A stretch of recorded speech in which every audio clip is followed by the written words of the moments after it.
What's going on, everyone? Welcome to Season Gaming Bitcast, episode 338. It is another fine Sunday with some fine games to talk about this week, but less than fine news.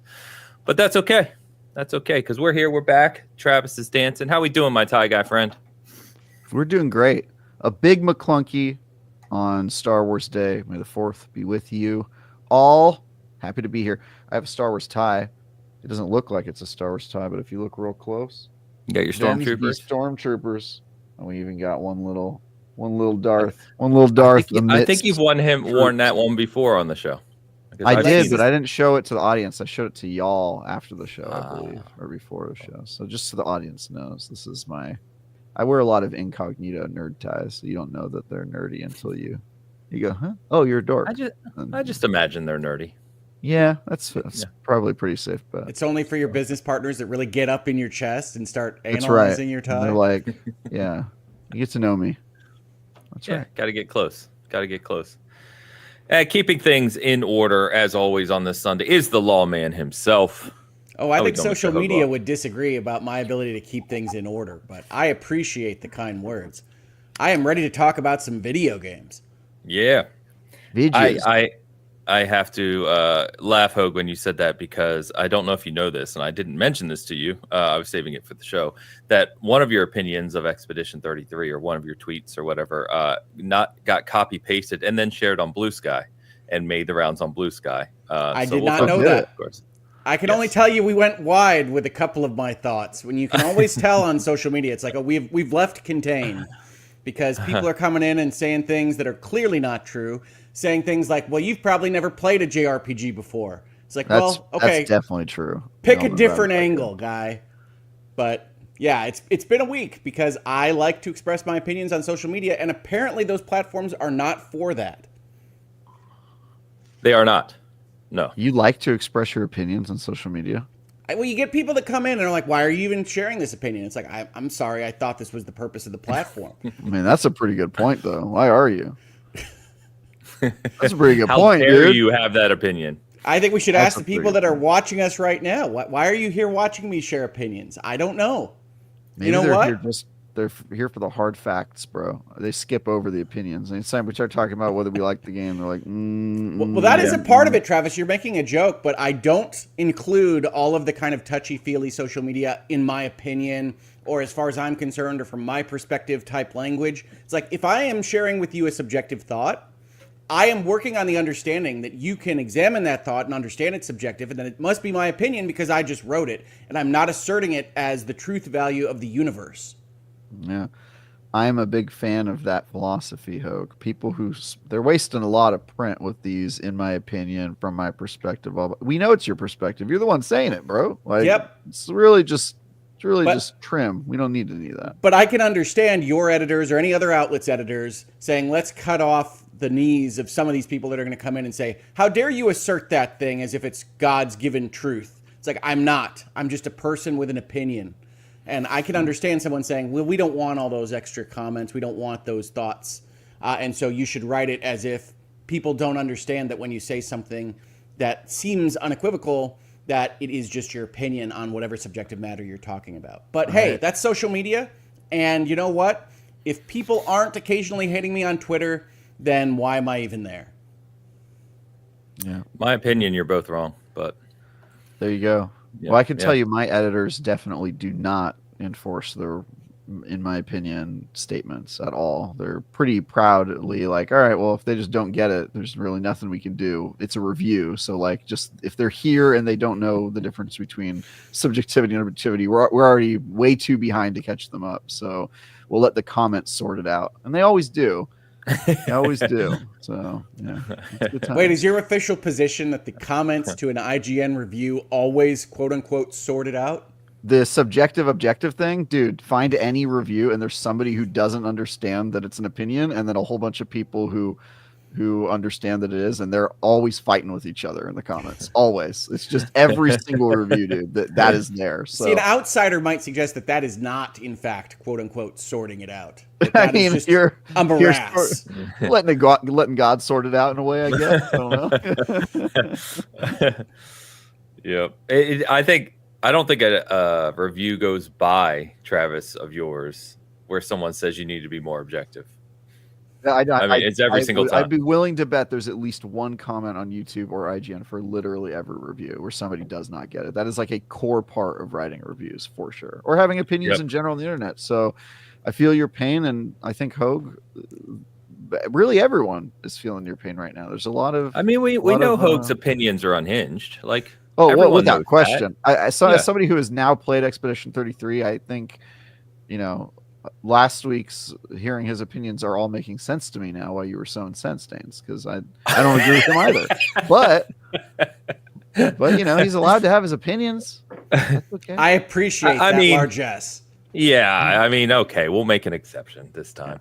But he is just this time. He's allowed to have an opinion. Just this one Next time. Somewhere else. So, want an opinion? You I put am it on more your than own happy. show. I'm more than happy to be history's greatest monster on Expedition 33. But I think there's a lot that more people could talk about with respect to that game than they are doing, because the music and art is so tremendous that it is affecting people in an emotional way when the game does not actually survive a level of scrutiny that I generally apply to the storytelling in games. Wait until they find out that the content you make on Hogue Law, where you talk about legal stuff, is also subjective. Whoa. That'll really... I say that a lot, though. I have often said I'm just one guy, and if you have a legal analysis and you have 3 lawyers, you're going to get 5 opinions. I try to express that to people, but yes, my quotes are still used as weapons across the internet. It's one of the reasons I make less content right now, is I hate to see that. It's going to be... I'm happy that this is happening to all of us. It makes me feel seen. Makes me feel seen, yeah. Anyway, we'll get to more of Expedition 33 now that Travis has played it. I have a little more time in it. But we're going to talk about some other games to finalize that Oblivion review of yours, Travis. We'll let you close that out. Arc Raiders is taking shooter space, I could say, I guess, by storm these past few days. I want to talk about that because I put a lot of time into it. Obviously, GTA 6 has been delayed. We had a state of play for Borderlands 4. Yeah. And we got to talk about Xbox pricing and a few other things. Didn't somebody have GTA 6 on their draft when we did the draft? Somebody put it on their list, right? You guys could not have possibly drafted GTA 6. We did not. Somebody did, though. Yes. So whoever did that was... Although we drafted Fable, which I thought was a mistake. And we did that at the end, though. We did do it. And also, we still have Silksong. So... You drafted Silksong for 2025? Yes. Yeah, we were feeling pretty confident about the beginning. He was on the Switch 2 presentation with 2025 Hogue. I will let you know. Thank you. Yeah, it was a little clip. It was. In fact, there was the word Silksong did appear on the Switch 2 presentation. You have to admit, though, at the beginning of the year, with the Switch 2 inevitably coming out, and that presumably, I mean, there's a lot of reason to think it was coming this year, maybe. It still could. Come on. Still could. It's still good. I mean, it has all the hallmarks of a kind of Tire Fire-esque development. So I'm not sure when it's going to come out. I don't know that it's a Tire Fire development. I think it's just one of those indie developments like Cuphead, where it's like it's going to take a million years. When it comes out, it's going to be great, but it's just... But at least Cuphead had good reasons. Like, there may be good reasons for Silksong, I think there are good reasons here. I literally just think it's one of those indie studios. Hand-drawn animation is not one of them. Yeah, I just think it's one of those indie studios that doesn't have a business person saying this is good enough, and they're just like, no, we're going to keep iterating until it's perfect. And there's a lot of indie games that have been super successful doing that. Original Meat Boy was like that. There's, I think Braid was one of them. Like that, they come out and they're really good. They just take a million years.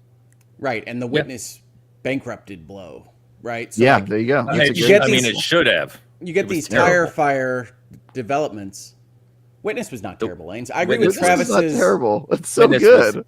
Terrible. Are you serious? No. What? God, you're wrong.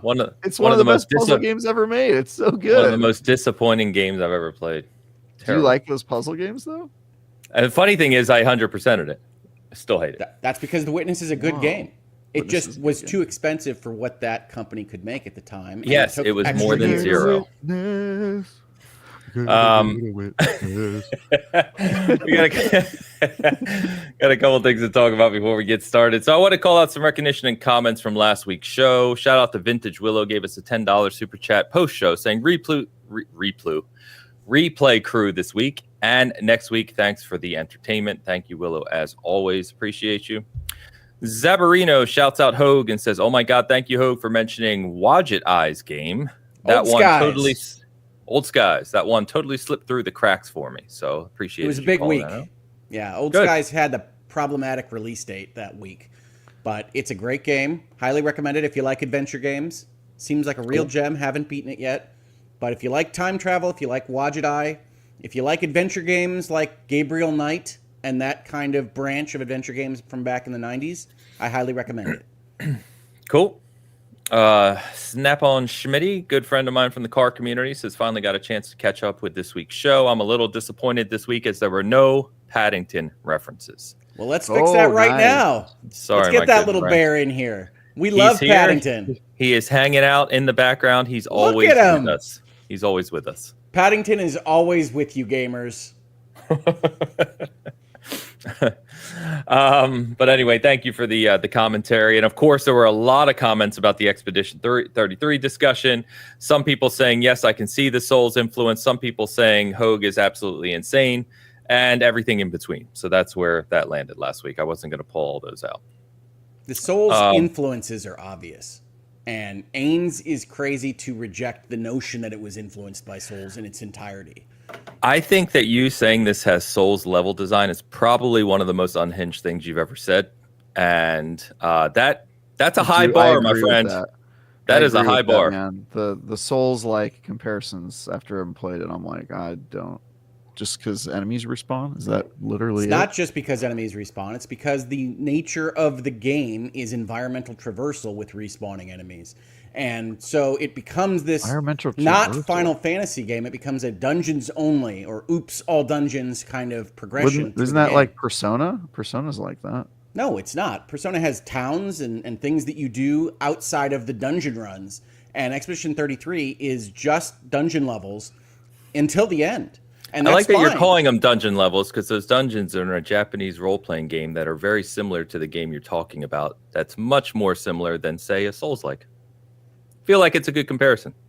Yeah, JRPGs. That's like a pretty exactly. It's a JRPG if you only ever did go get the Sand Lion dungeons instead of going into towns and having conversations. Why does that make it more Sid like a Souls-like though, that you only do dungeons? Because this particular set of dungeons is primarily related to environmental traversal with the hooks and the shortcuts and the respawning enemies and everything else that makes it clearly influenced by Souls design. I'm not telling you it's a Souls game. I'm telling you that there's Souls DNA in what they designed, and to ignore it, I think is pretty silly. I'm just trying to understand why environmental traversal is Souls-like. Because especially when the levels are nothing like a Souls game.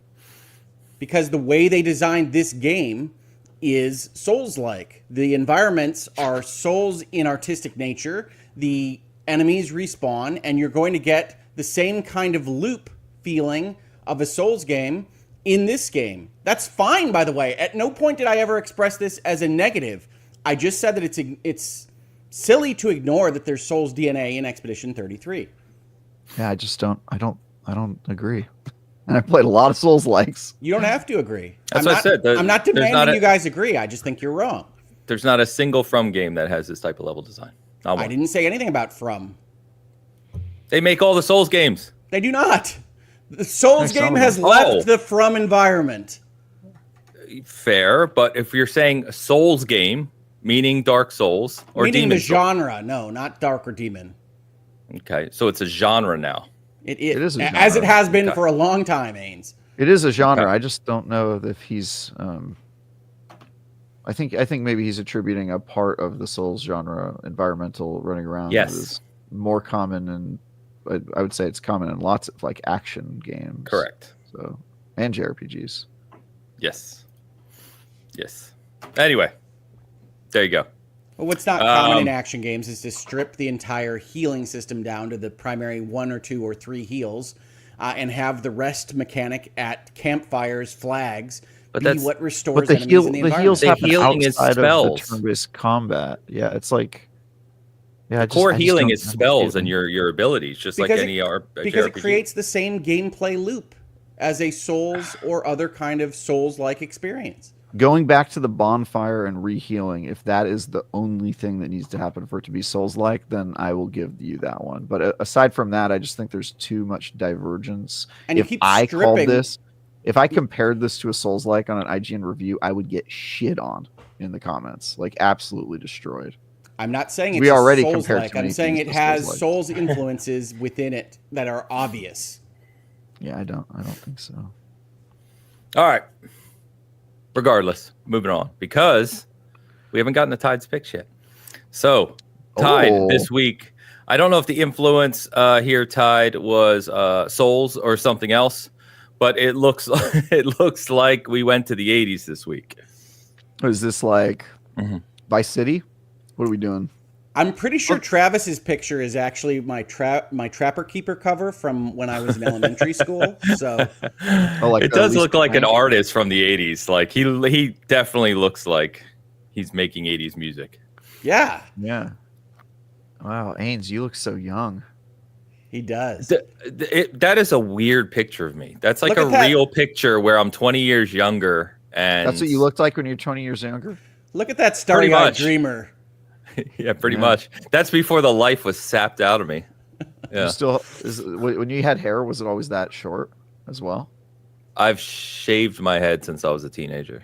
So, yes. Man, look at you. You really knew what you wanted in life. That's pretty cool.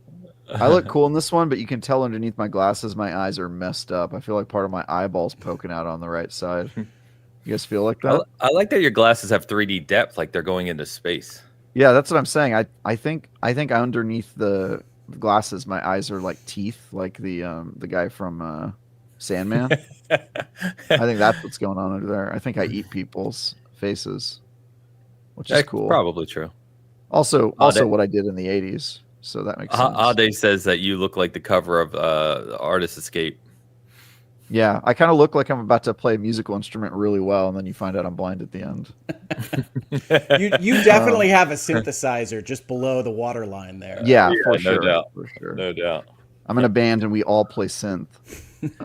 Hogue looks like somebody, and I can't put my finger on it. Hogue looks like not Hogue, as always. He doesn't look like Hogue. He looks like someone else. Unbelievable, dude. I think I'm ready to be in the Sledgehammer video. Yeah. Yes. This looks like, why do you have such strong lips? Like, why are the lips so pronounced in this? This looks like no idea.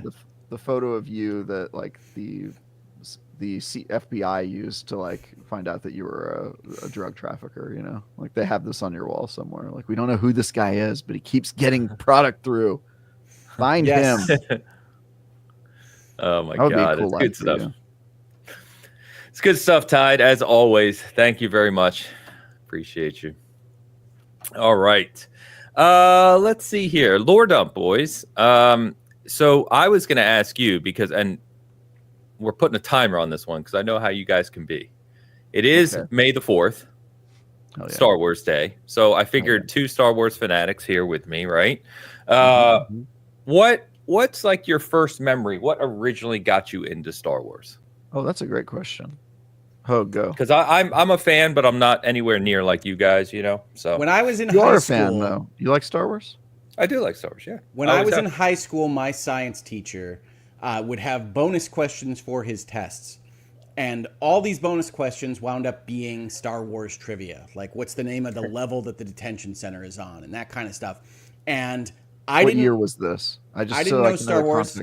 This would have been the early 90s. Okay, so Star Wars had been out for a while. Yes, Star Wars had been out for a while. There were rumors that George Lucas was putting together his team for the prequels. It's about that era.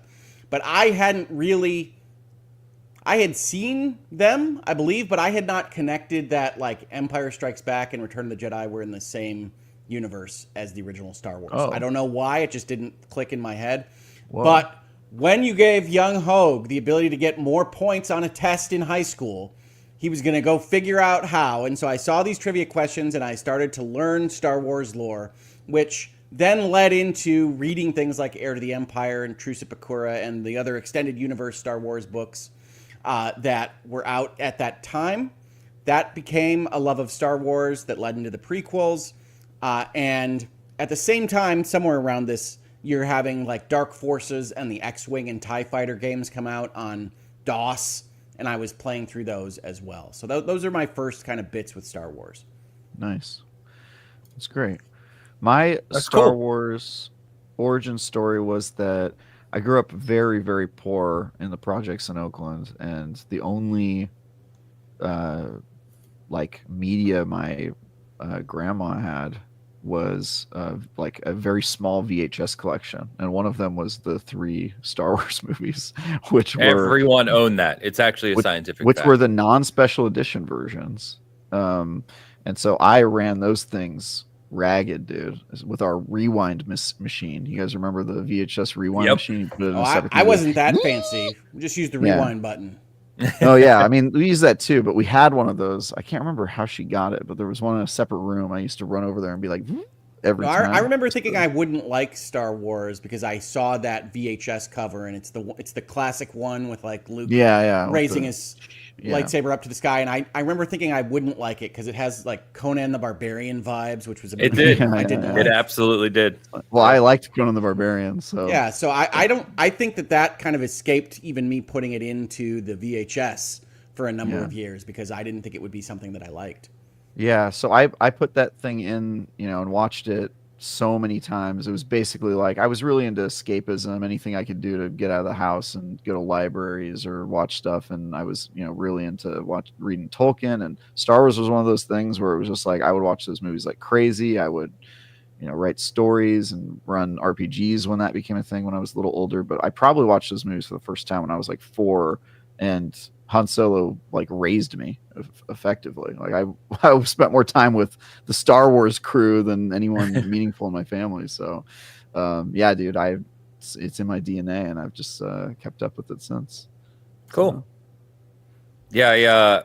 I mean, you're a little younger, Travis, obviously, but the 80s. I mean, like Star Wars was to call Star Wars big. Was what I mean? Like it was everywhere as a kid. I'm jealous I wasn't alive during that time because I know a lot about that period because I've just seen like a lot of media and documentaries and behind the scenes videos, and like it looks so crazy. Everyone was like it was me, everywhere. A nerd. Yeah, I mean, and that was the era of 80s cartoons and Saturday morning cartoons and kind of all the toys, all that stuff, and Star Wars was everywhere. So I just grew up with it around. And I was never like hugely fascinated, but I always enjoyed it. And my older brother had all the toys because they were alive when they were kids when the New Hope came out in 77, was it? 77? It's 77, 80, and 83. Yeah, they're several years older than me. So they had all those toys, and kind of, as he became a teenager and grew out of them, like I inherited all those. I still have them. I still have all the original Star Wars figures and everything packed away. Nice. But yeah, anyway, so I always liked it, but I was always more a Transformers guy. G.I. Joe was big, all those 80s classic Joe. Yeah, G.I. Joe, Transformers is always, if you watch anything about toys, for whatever reason, I had a lot of friends who were toy collectors over the years. Yeah, I didn't have Star Wars toys. Yeah, what they always told me is that G.I. Joe and Transformers are the big debate. Like in the 80s, like what's the best toy, Transformers or G.I. Joe? I had Obviously, He-Man. the answer is Transformers. I had He-Man. I would agree with Transformers. I had a little rolling Orko. I had a little Castle Grayskull. I was all excited about He-Man. Wow. You want to actually? Here's a little dumb for you that I can't. Since I can't do the Star Wars one as much. Castle Grayskull. When I think we've joked about this being poor growing up. I know you and I have, Travis. Mm-hmm. I wanted Castle Grayskull so bad, couldn't afford it.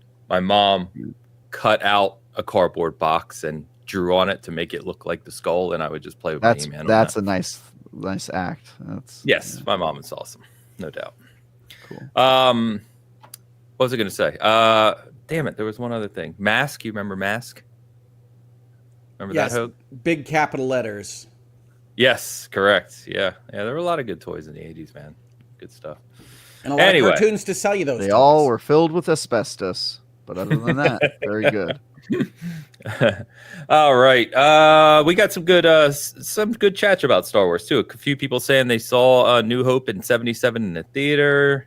A lot of fans in the chat. So shout out to all of you. That would have been fun. Although you would have had to have a weird haircut and a porn stash, but it would have been fun in general. I remember, I mean, I know you guys do too, but I remember when the prequels finally released and Phantom Menace releasing was a huge, huge event. And we went and saw it in the theater and everyone was just like, did I tell you guys my relationship didn't really with blow me away the Phantom way we were Menace? hoping. No, go ahead. So that movie came out when I was in the 4th grade. I was basically a kid. And at that point in time, I was in college.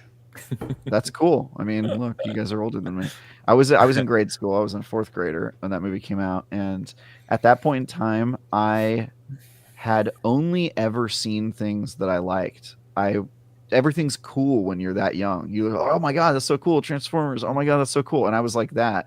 And I love Star Wars more than anything. And I was so excited for that movie. And I went and saw it and I came out of the theater and I was like, why do I feel weird right now? And I realized it was because I had seen the first thing in my life that I did not enjoy. And it was like a shock to my system. I didn't even know that you could see something as cool as a Star Wars movie and not like it. And it took me like 3 days of processing it to be like, I don't think I liked this movie. And it awoke like my critic in my brain. Like I owe a lot of the fact that I'm like a critical person to seeing that movie at a young age and being like, I didn't like this movie. What the hell's going on? Now the rest of us would get there with Last Jedi, Travis. It's okay. No. Quite the opposite. Yes, that's how it went down historically. Quite the opposite.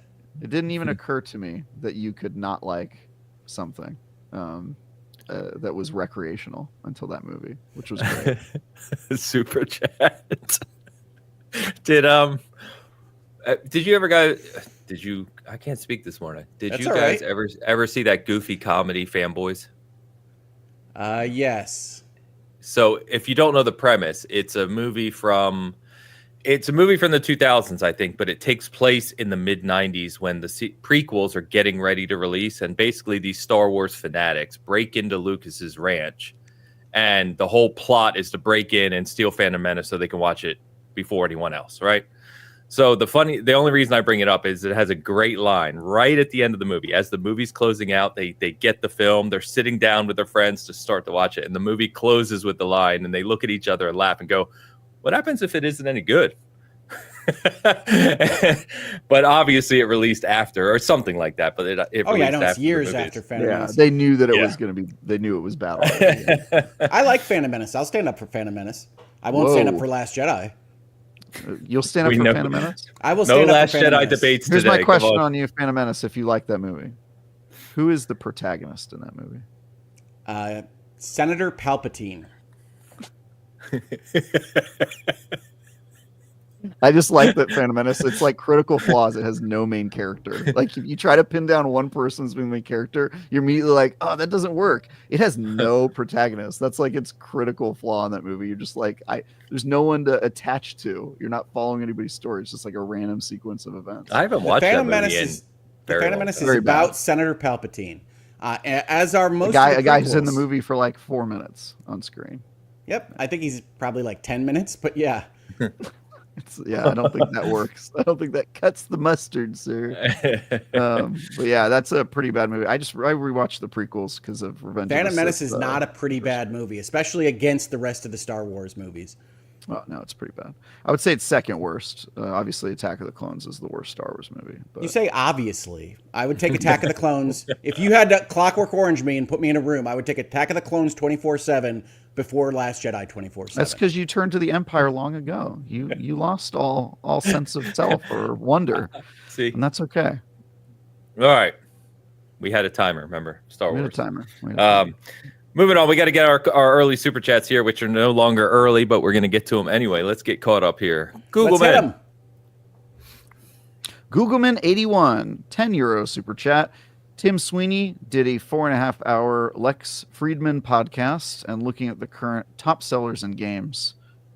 I inside chuckled at him dunking on Apple Mycopunk.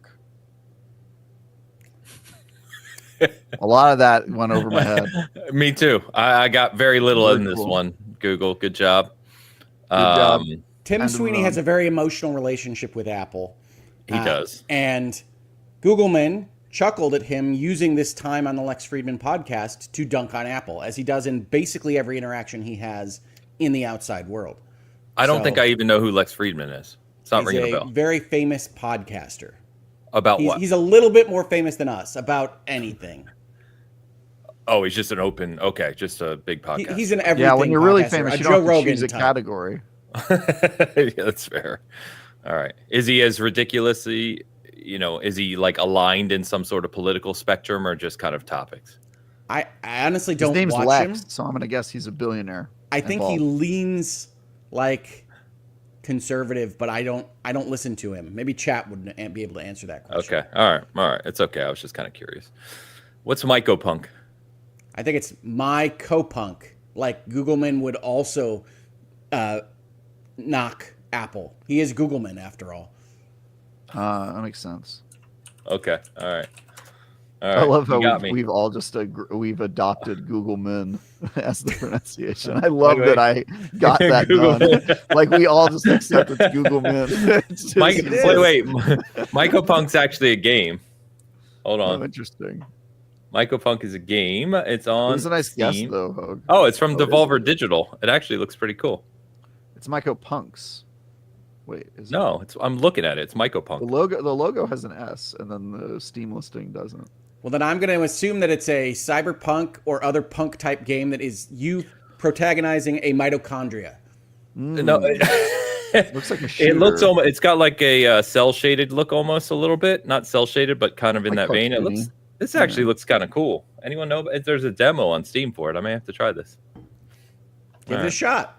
All right, Googleman, always confusing the hell out of us at the start of the show here. Appreciate you, my friend. Don Lionheart is here as well. Don Lionheart, $5 super chat. Hello, cast crew. Back in Vomiting, New York for 3.5 weeks in lovely Florida. Good to be back to Kingdom Come Deliverance 2. Hopefully done soon. Yotai, Collector's Edition equals ordered. What else will come this fall? Thinking face. The gates are open. Fall release dates.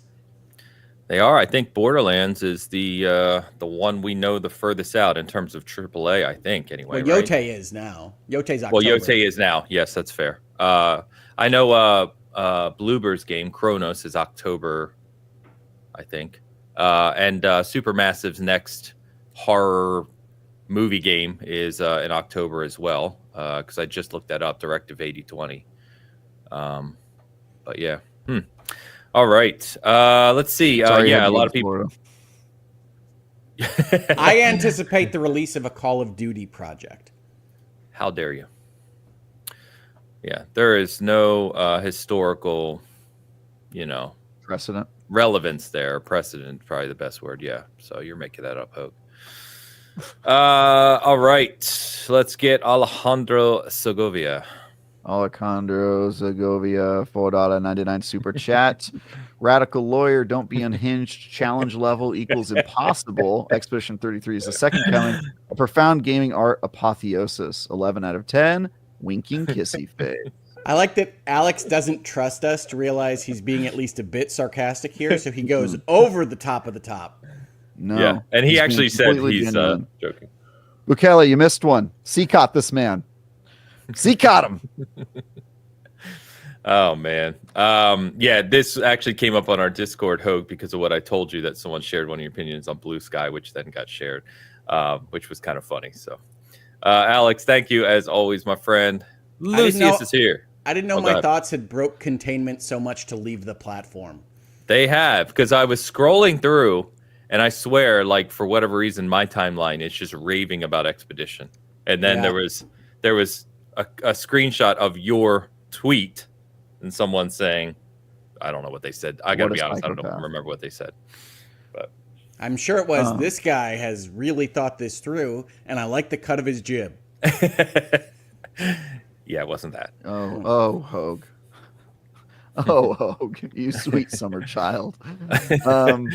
Lucius Augustus offers a $5 super chat and writes, I think there are a lot of Souls elements, resetting enemies, shortcuts, weapon affinity based on stats, regenerating flasks. There's a lot there. I would argue that many of those things are in action games more generally. I was just going to say, like, I don't like that we just are saying Souls did all these things. Shortcuts are not Souls. Weapon affinity based on stats is not Souls.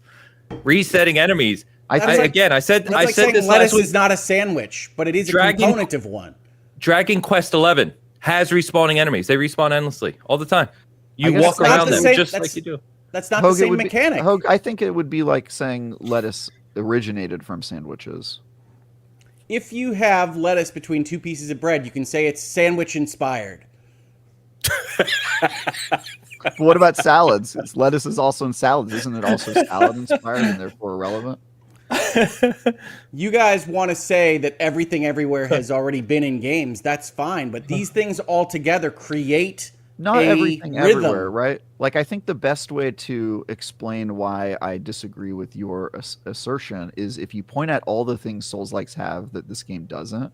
Like, for example, losing some sort of material when you die, or there being like stakes to losing. Like, that's a large part of Souls-like formula, right? Is like the whole you're going to lose progress by failing, but that's kind of part of the fun. It doesn't have any of that. It would be like saying this has got roguelike elements when it's missing like the key roguelike element of having to reset after every playthrough, right? It's as defined by you. But I'm telling you, you guys are ignoring how much this mirrors the rhythm of playing a Souls game, and it's clearly built into the design of the game. I don't even know what we're fighting about here. I'm not fighting about anything. I'm just hanging out, having a good time. I just think it's funny. I said this last week that like people are so quick to go to Souls comparisons without thinking about what other peer titles may have more in common. I don't care that they've ruined it for every game ever made has been a Souls game because that's what reviewers have done. This one is. So yes, the boy cried wolf too much. I have not personally cried wolf. I'm telling you now that Expedition 33 is clearly influenced and contains significant amounts of Souls game DNA. No, you're not telling. You're saying there's a difference. It's your opinion. It doesn't mean you're right. I didn't suggest that I was right. I think telling and saying in this context is I am communicating verbally the notion that this is containing Souls DNA. Yeah. But again, using what's listed here, right? All of these things exist in other areas, in other JRPGs. All of the things as put into Expedition 33, the game we are talking about, work together to create a rhythm similar to a Souls game. I think using the word rhythm there is way out of line, but okay. Because again, the game plays nothing like a Souls game. So if you're saying rhythm as you're playing it, yes, the experience of playing it, you're going to have the beats of a Souls game. You are. Okay. All right, we're going to move on from that one. We'll agree to disagree. So, Lucius, thank you anyway, my friend. Good to see you. TJ is in the chat. TJ, he's a cyberpunk TJ. €2 super chat. Good Lord, what a nerd. I think that's him responding to me talking about my Star Wars upbringing. It was. Fair enough. Yeah, fair enough. What was that image in reference to? I forget. It was one of our AI ones, right? The future one. I think it's when the TJ lore came out. It was Tron. Was our and the TJ lore. We have lore for TJ now. We do, yeah. He's the alternate version of me who's a Chad, and he's very popular with the ladies. It's a very alternate version. Extremely alternate, yeah. I'll tell you that much. That's awesome. Thank you, as always, whoever you are, you mystery person. Shoosh is here. Shoosh, €2 super chat. Is hot dog a meat-inspired sandwich? We've already talked about hot dogs and whether they're sandwiches or not. We have. I don't remember where we landed, but we have talked about that. I would argue a hot dog is not a sandwich primarily because of the connection point of the bread. If your bun breaks, you might be eating a cylindrical sandwich. Would you say it's inspired by sandwiches? The hot dog? I would say that the concept of putting meat between pieces of bread or bread locations probably is a sandwich through line.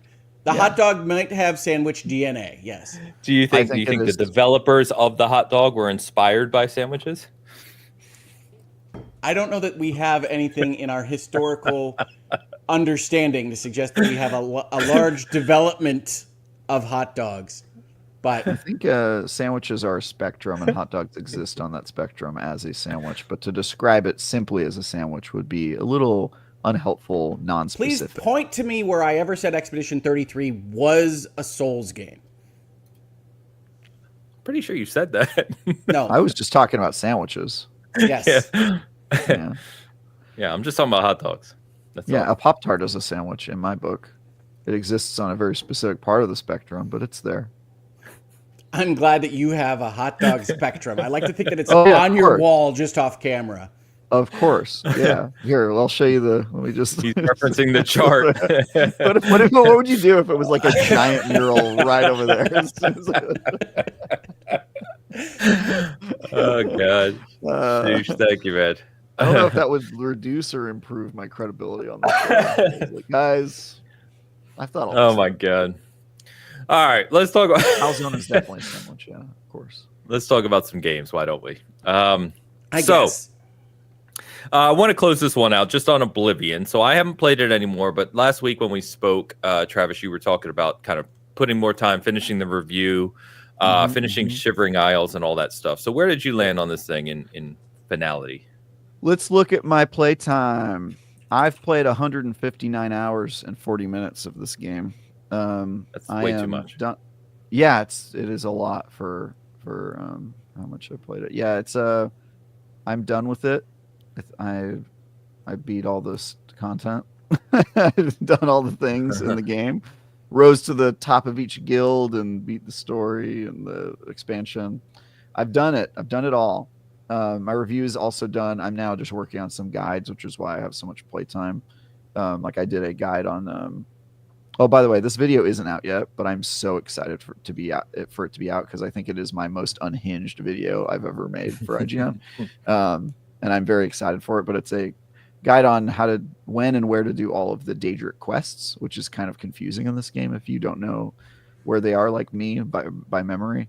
Yeah, I'm very excited for that video. But yeah, I'm just about done with it. So I did get to play a bunch of other games this week, but I have put an ungodly amount of time into Elder Scrolls 4 Oblivion Remastered, and it's pretty good.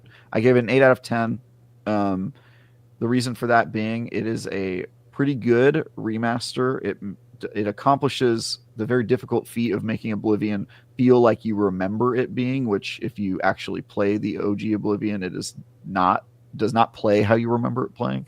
It's missing like certain things that I think we take for granted in this modern game development age that make it pretty hard to play. And if you play Oblivion Remastered, you sort of don't notice that stuff because the rough edges are mostly kind of sanded down, which is great.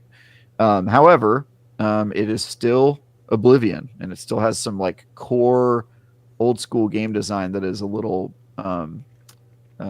rough in retrospect. For example, enemy level scaling and the way that works is still pretty much just as bad as it was. I mean, they fixed up the way you level and made that way less irritating, but they still made it so that 40 hours into the game, you're going to start running into like regular ass bandits that have like full glass enchanted armor, and you're like, wait, what? Like, why is all my power now meaningless? Which is something you don't really see in RPGs anymore, specifically because games like Oblivion during this era did it, and people did not respond well to it because it doesn't feel particularly good. And then it also just has like truly horrible performance the longer you play it. I mean, it gets real bad. Like after 40, 50 hours, you start getting crashes, and then like long into the game, you start having like repeated frame rate problems, just like stuff is breaking all the time, which, to be fair, is how I remember Oblivion being. So it's kind of true to form in that sense. But yeah, it starts to get really rough with the performance. So there's sort of an upper limit on how amazing Oblivion will be for you, and it depends largely on like your personal association with that game and your relationship with it. If you've never played it before and you're open to games that feel a little older school in their design, you might have a great time. And if you're somebody who just has no tolerance for like outdated game design, you're probably not going to enjoy yourself. But I had a great time, and I think probably most people will too. It's a good RPG, little rough, but nice. For the most part, a lot of fun. and I'm still going to play a little bit of it for guides, but I'm pretty much wrapped on it. So, and I think I'm about to get all of the achievements in this game again, which is not super hard to do in Elder Scrolls games, but it does mean that you have to have done like every quest line in the game, which I appear to be closing in on. So, okay, wow, good times. It's a lot of time. It's a lot of time. Yeah, it's good. Yep, it's good. It's a good game.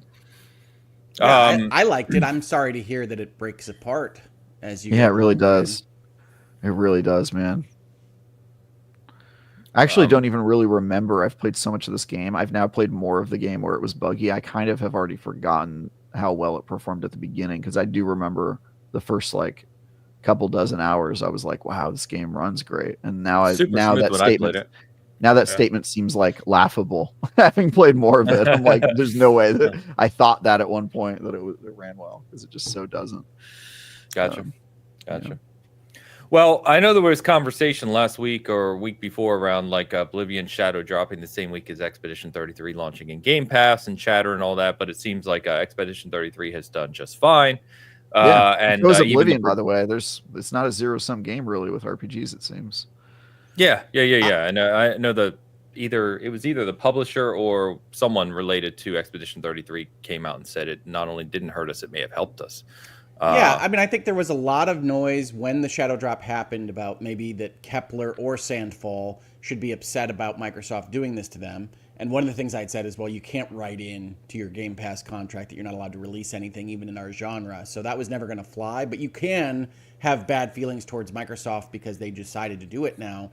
Maybe they do, maybe they don't. It doesn't look like they do. One of the other things I said at the time was that it's not a bad idea to have a giant release on the subscription platform you're going to be releasing on in a couple days, because bare minimum, you got to go through that menu system and you're going to see other things in that Game Pass screen. And it does look more like that happened than people decided that this 20-year-old game that is a Western choice-based RPG is going to be entirely what I need in my role-playing as against this French JRPG experience. So it looks like rising tide raised all ships in this case. Yeah, it absolutely does. So it's good. It's good to see success on both. So I know, let's talk Expedition 33 outside of the commentary we just had, of course. Let's talk about the game itself. So, Hogue, I know you finished it. You finished it fast, my friend. Oh, you did? Put some serious time into it. He didn't just finish it this week. He finished it by like Monday.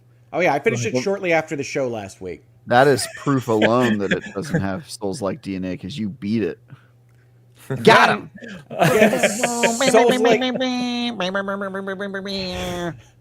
right, we're not going to get into the Souls conversation. No. Just go full shock jockey mode. I'm like, need to get sound effects. Wow. Oh my. So Travis, you finally got to put some time into it. I put a little more time into it, and Hogue has finished it. So we can talk about the game more. Hogue, I want to pass to you because I know you have thoughts on. I have a lot of thoughts.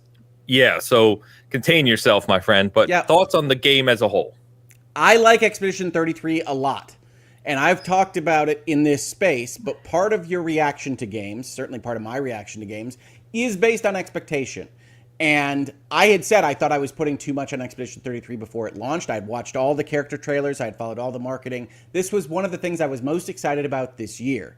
And I like this game. It turned out great. The art and music are sublime. Top of class, as good or better than anything ever in the video game industry. Happy to give that. And that art and music is what I think a lot of people are reacting to. It definitely pulls on the emotional heartstrings in various scenes.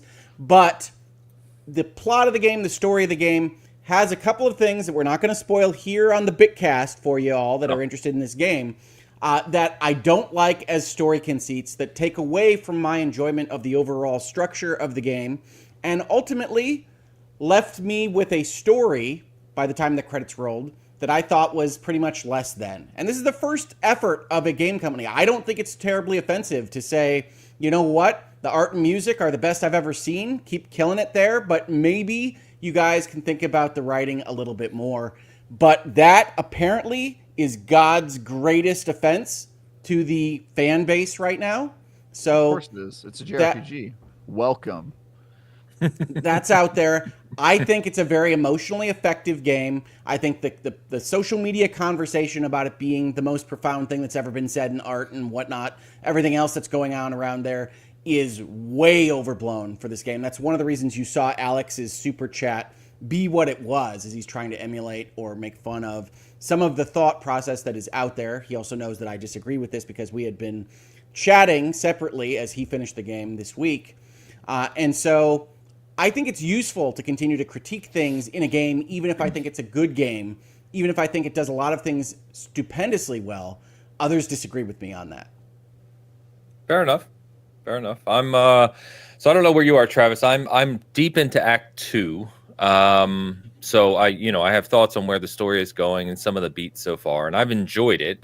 Would I know which act I'm on, or are you just defining? You would. Yes, there are clear cuts. Then I'm on Act 1. It would seem. You've already forgotten the giant screen that says Act 1, so that's a good sign. Yeah, there are. The whole screen is black with the words Act 1. Okay. Yeah. Maybe I thought it was trying to tell me how to act, how to behave in my life.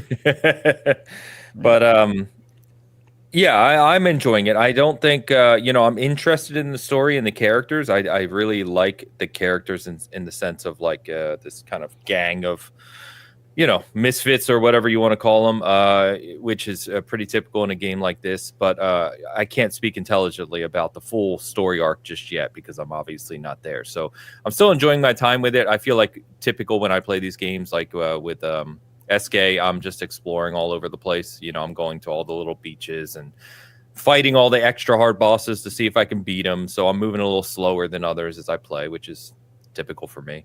But I'm enjoying it. I just don't think, it hasn't. I've really enjoyed it. I've enjoyed the beats so far, but I don't know where I'm going to land on it. So how much time did you put in, Travis? I don't know. You're in Act 1, so I'm in Act 1. You're still early. Yeah, I'm running around. Got some party members. We're killing little puppet monster boys. Yeah, it's a weird game, weird world. But I'm liking it a lot. I really like it. Did you get so you got Mael, right? Did you get your fourth party underwater? No. Okay. You're pretty early. No. Yeah. Okay. You're pretty early. Yeah. That's okay. I'm still a person. You don't have to say it like that. No, but I'm curious to see what you think long term, and hopefully with Arc Raiders, which I'm going to talk about soon, ending today actually, I'll probably get some more time with Expedition this week. So yeah. see. For the record, Ains, I would say one of my criticisms of the storytelling in this game is its telegraphing. So I'd be willing to bet, and obviously we're not going to spoil anything here, but I'd be willing to bet that you know exactly where things are going if you're deep into Act 2. I have a hunch. Yeah, I would say that is true of all JRPGs. Very predictable story, very overwritten. Maybe they're just following the style. It's definitely not overwritten, Travis. That's cool. Please, like that. Please hold until you get further in the game. Thank you. Your commentary. We say this to you all the time, and you don't. Yeah, I don't make projections about what the future of the game holds. I wasn't talking about this game. I was saying the JRPG genre, overwritten, very predictable story. So if it's got a predictable story, maybe they're just doing a JRPG thing. The story is look. People get mad at me at this. The story is bad. You've seen the story beats of this game in other media done much better in the very recent past. You've seen it done in video games in the recent past. And unfortunately, I think people struggle with that particular position because it's so darn good at art and music and acting. The characters are nice. The story and plot, not as much. You can look at a project as a totality of compositional pieces and say that piece doesn't hold up as much as these other pieces. That's okay. Yeah. Agreed. So we'll talk more about that, our thoughts anyway, Travis and I, later. Is there anything else you wanted to say on it, Hogue, before we close out on Expedition? Oh, no. I have thought and talked about Expedition 33 enough. If anybody wants to see more of my thoughts, they are on Twitter. You can go see them. They're apparently also on Blue Sky. It's news to me as of today. But you can see them there. Expedition 33 is a good game. I highly recommend everybody try it. It is not The Second Coming. It is not going to change your life or the way that you think about the human experience, but it is a very good video game. This was your most anticipated game of the year. Yep. Is it your favorite game so far this year? No. What else is released? No. I would say that I enjoyed Fiction. both Kingdom Come Deliverance 2 and Split Fiction more than Expedition 33. Okay. Depending on my mood, I might also like Blueprints more. Okay. Yeah, I'm still of the opinion that Kingdom Come Deliverance 2 is still the best game they released this year, but that's just me. I do need to play more of Expedition. So I'm about 20, I think I'm about 20, 25 hours in an Expedition, something like that. That's pretty long. Is this a long game? How long are we It is talking not about? long, and I finished it like 30 and change. Yeah, Nice. again, remember, I I scroll all over the damn world, wasting time. So, yeah. All right. Let me talk to you a little bit about Arc Raiders. So Arc Raiders, if you're not familiar, and I'll set this up quickly, it is made by Embark Studios, which also makes the finals, which I've talked quite a bit about. It is a extraction shooter, so it's drawing a lot of comparisons to Marathon, not for the way it plays or for its style or anything like that, but just genre-wise, what you're attempting to do. It had a alpha back in late last year. They're calling this, depending on where you look at. Travis and I were joking about this. Depending on where you look, they're calling it either a technical test, an alpha 2, or a beta. So one of those, take it as you will. There's no hard release date for this game yet, but they did send out a lot of codes for people to try this, and it's running through today. By the way, as I say this, I have 2 extra codes sitting around for, I think it's Steam. If anyone in the chat wants to try this today, because it ends later tonight, let me know. I'm happy to ping you a code.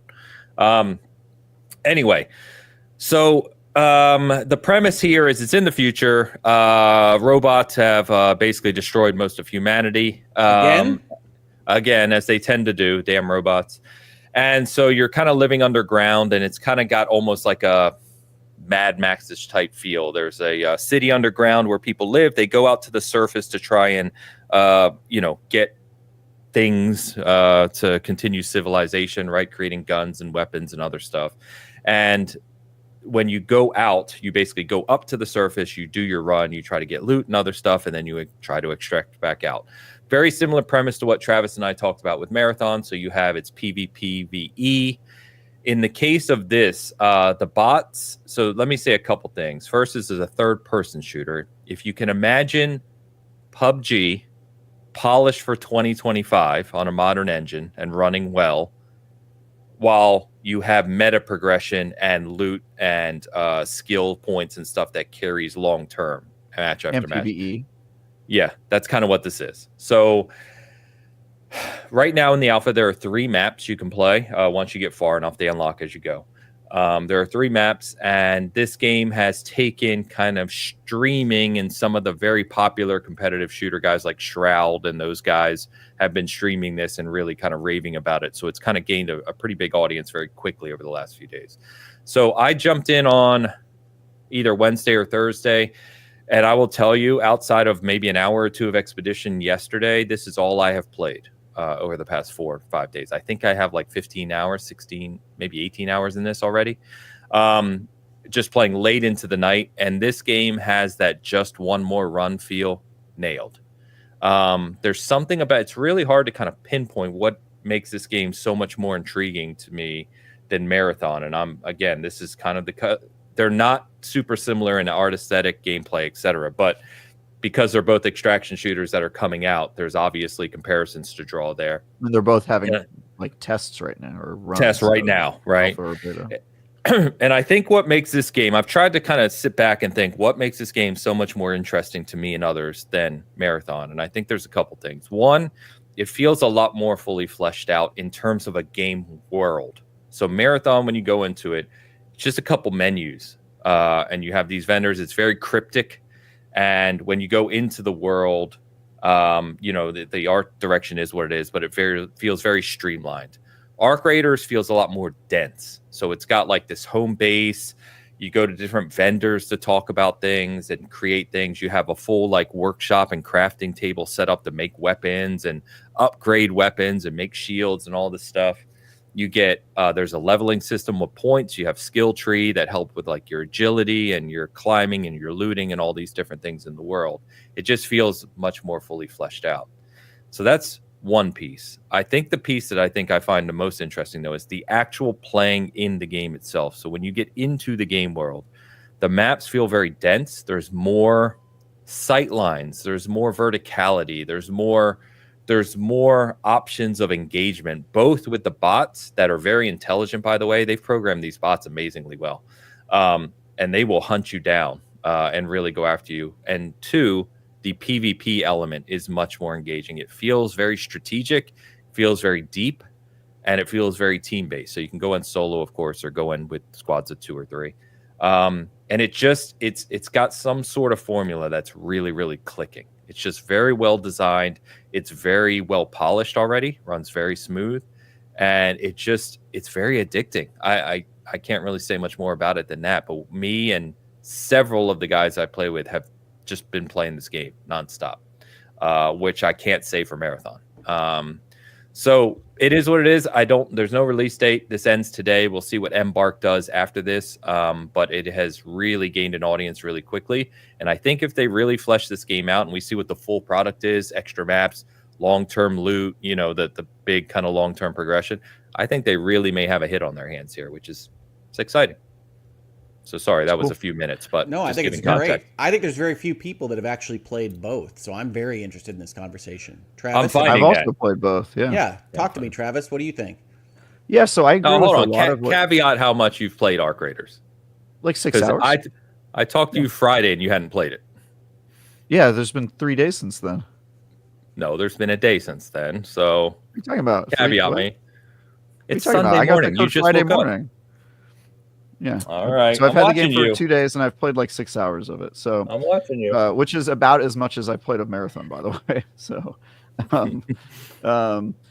my impressions of this is that it's actually interesting because I think it does a lot of the stuff right now better than Marathon, and Marathon does a lot of stuff better than it, and they kind of don't have a lot of overlap with what they do well. Like I would give Marathon easily like the edge in like gunplay and in the AI.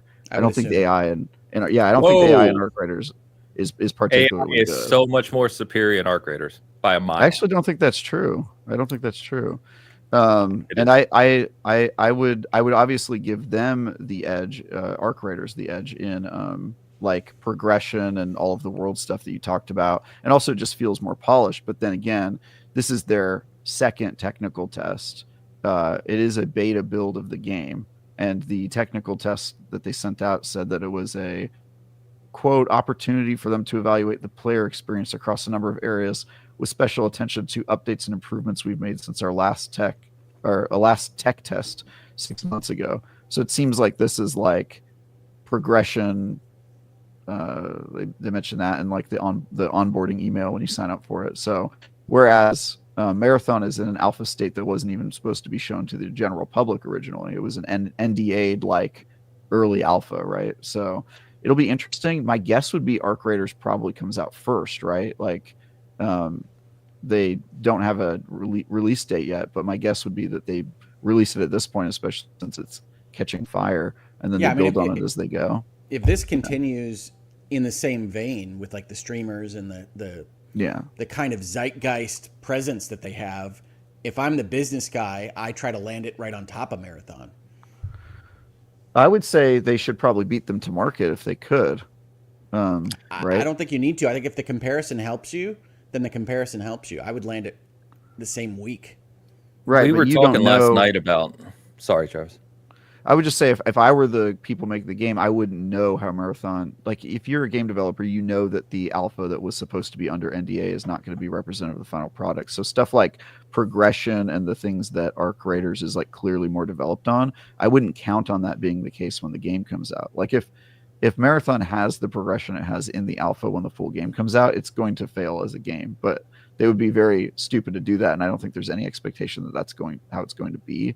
So you might be putting yourself into a dogfight that is not helpful to you. But you're a business-minded guy, Travis. You can't run scared from these kinds of things. Right now, you have every reason to believe that placing yourself in the same position in that same conversation as a company that you know is going to get press is a good idea. So if you can put it in that same week, And I'm not saying you go second. I think you should probably go first if you can. But I would land it right on top of them and say every time you mention Marathon, you're going to mention Arc Raiders because that's what's happening out there in the world, and we're going to take all that free press. Don't you think that'll happen if they do it like a month, 6 weeks before? Because I would say that weaker would still connection. Happen. I think it becomes a weaker connection. Yeah, I kind of feel the same vibes for this game that I felt for Helldivers 2. It's got a very similar, like, people are just like in there and playing it. The question is, can they keep people interested? It'll be progression. It'll be live service development. And I don't know what the breakout of their team is to deliver something like that, but I'll be interested to see. I don't know either. And I mean, neither of these games are for me, right? Like, I don't look forward to playing either of them. I'm just saying from a purely competitive business perspective, the difference in reception between Marathon and Arc Raiders as it stands right now, with your points, Travis, as this being essentially the next step of testing, and probably it's unfair to compare them directly at this moment in time. Yeah, that's what I don't people think are doing because that's the human experience. Yeah, so, absolutely. It is funny that Bungie's original plan was to not show anybody the alpha, and they were like, all right, we'll open up and be vulnerable. And then like Arc Raiders drops right on top of it and makes that like very harmful for their product, which is probably part of the reason that they weren't going to show it in its current state. Well, the world didn't catch on fire even before the Arc Raiders test started. So, I mean, like, that's an issue with Bungie and Marathon anyway. No, I don't think it was going to catch on fire regardless, and I don't think that was the point of the alpha. Like, the alpha wasn't even supposed to be shown to people, and I think with reason. Like, if you play the alpha, it feels like earlier than a general member of the public has ever played a game. Like, I play games that are in Marathon's current state, and I know and fill in because I've seen games develop where it's going to be when it comes out in September. I'm like, okay, obviously the progression's not here. Obviously they're going to clean this up, that up, and whatever. But I think when you're just a player who's not used to playing games 6 months before they launch, you see a game like Marathon in its current state, and you go like, oh, this game's bad because you don't have the context of like, well, there's still a lot missing from this build that is, you know, you're not really getting a taste for how the game's going to be. So when I do like previews of a game that are as early on as Marathon, I tend to focus on like, can they do a core thing well, right? Is the gunplay good? Are they on kind of the right path to where I could see them getting to a successful product? Travis, I think that's entirely fair, but let me offer the counter position, which is that you only do get that first impression chance once. And if people file Marathon because of this under, well, that one's bad and Arc Raiders is good, you're not going to be able to easily fix it, even if you build up everything else in the next 6 months for that September release. Well, it's 4 months away. I kind of disagree. I think people's sentiments change like really quickly on games that were once terrible and that they're really good. I mean, we've seen it happen so many times in the industry where like think about Fortnite. Fortnite came out and it was like nobody cared, base building co-op game, and then suddenly it became this amazing battle royale. So I think public sentiment can be changed pretty quickly, and that is a good thing. It provides opportunity. It also could be a very bad thing because it means that your audience can turn on you really quickly. And so, 4 months from now, we could be talking about how Arc Raiders fumbled the bag because they, pulled a Halo Infinite and released a great game and then did no live service support for it, or they did it too little too late, right? We could be talking about it from that context. So I think it is a little too early. It's very interesting to watch this all going on. And I think the thing that makes me excited is that like these products existing around the same time is pretty great for players because it means they're going to be competing with each other. We have like this extraction shooter dogfight going on that I think is cool. And it'll be interesting to see how they play off of each other and vie for attention and becoming like the Fortnite of the extraction shooter genre. Yeah, I think the whole conversation around extraction shooters was, I think, people trying to figure out where their place is and is this going to be the next big thing. And we talked a couple weeks ago about Bungie obviously placing their bet that this can be the next big thing and they can popularize it like they did the first person shooter on consoles with Halo and the kind of, whatever you want to call Destiny at this point, mini MMO. I don't know what you would really reference as that ongoing. It's Destiny. It's Destiny. And so shooter. Yeah, and I think, we're going to talk about looter shooter here soon. I was going to say, there is an interesting conversation to be had about that. But I think Yeah, I think after playing both, what Arc Raiders does from a gameplay perspective, again, this is just for me, in my opinion, is that is it just feels like, okay, now I get it. Now I get what you're trying to do with the extraction shooter genre and why it's cool.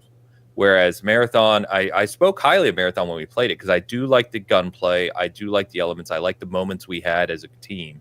But like Arc Raiders has overshadowed that broadly, at least in these builds. Again, you said right. Yeah. They're both, early. And I think what's really neat, right, is when you think about, for me, because I've played thousands of hours of PUBG. It's one of my most played games, which sounds crazy, I realize. But, we always kind of said, like, PUBG, obviously the experience of a battle royale at its core is winning. You win that match, right? And that's very exciting, intense, and what have you.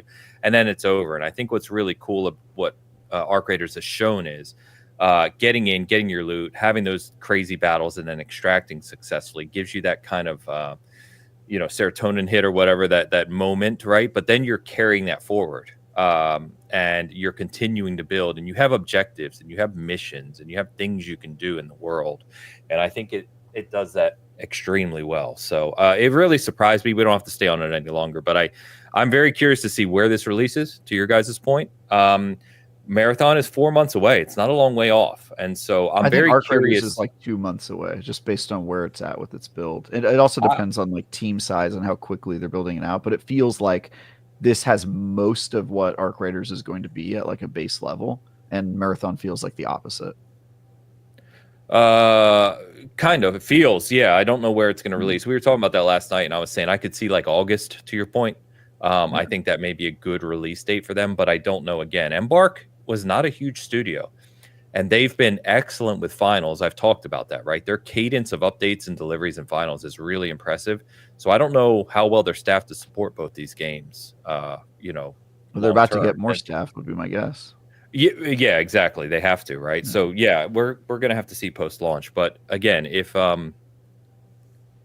you are interested in this game, a lot of people streaming it. You can check it out and just see what it looks like. And it's been very, very, very popular. And we've had some really hilarious times in the past few days. Ains, do you personally have a preference on third person or first person on these types of games?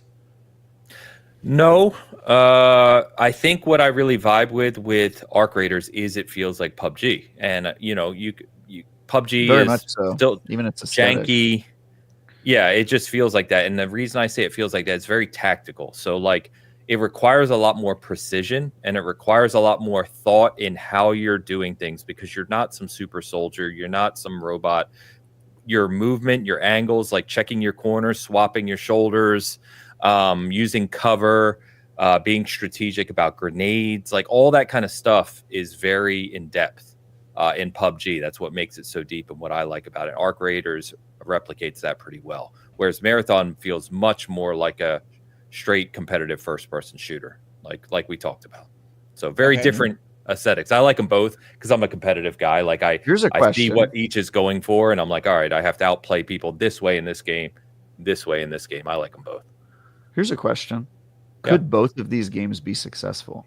Yeah, if they come out, I think they can. You think so? I think they can, because they're very different.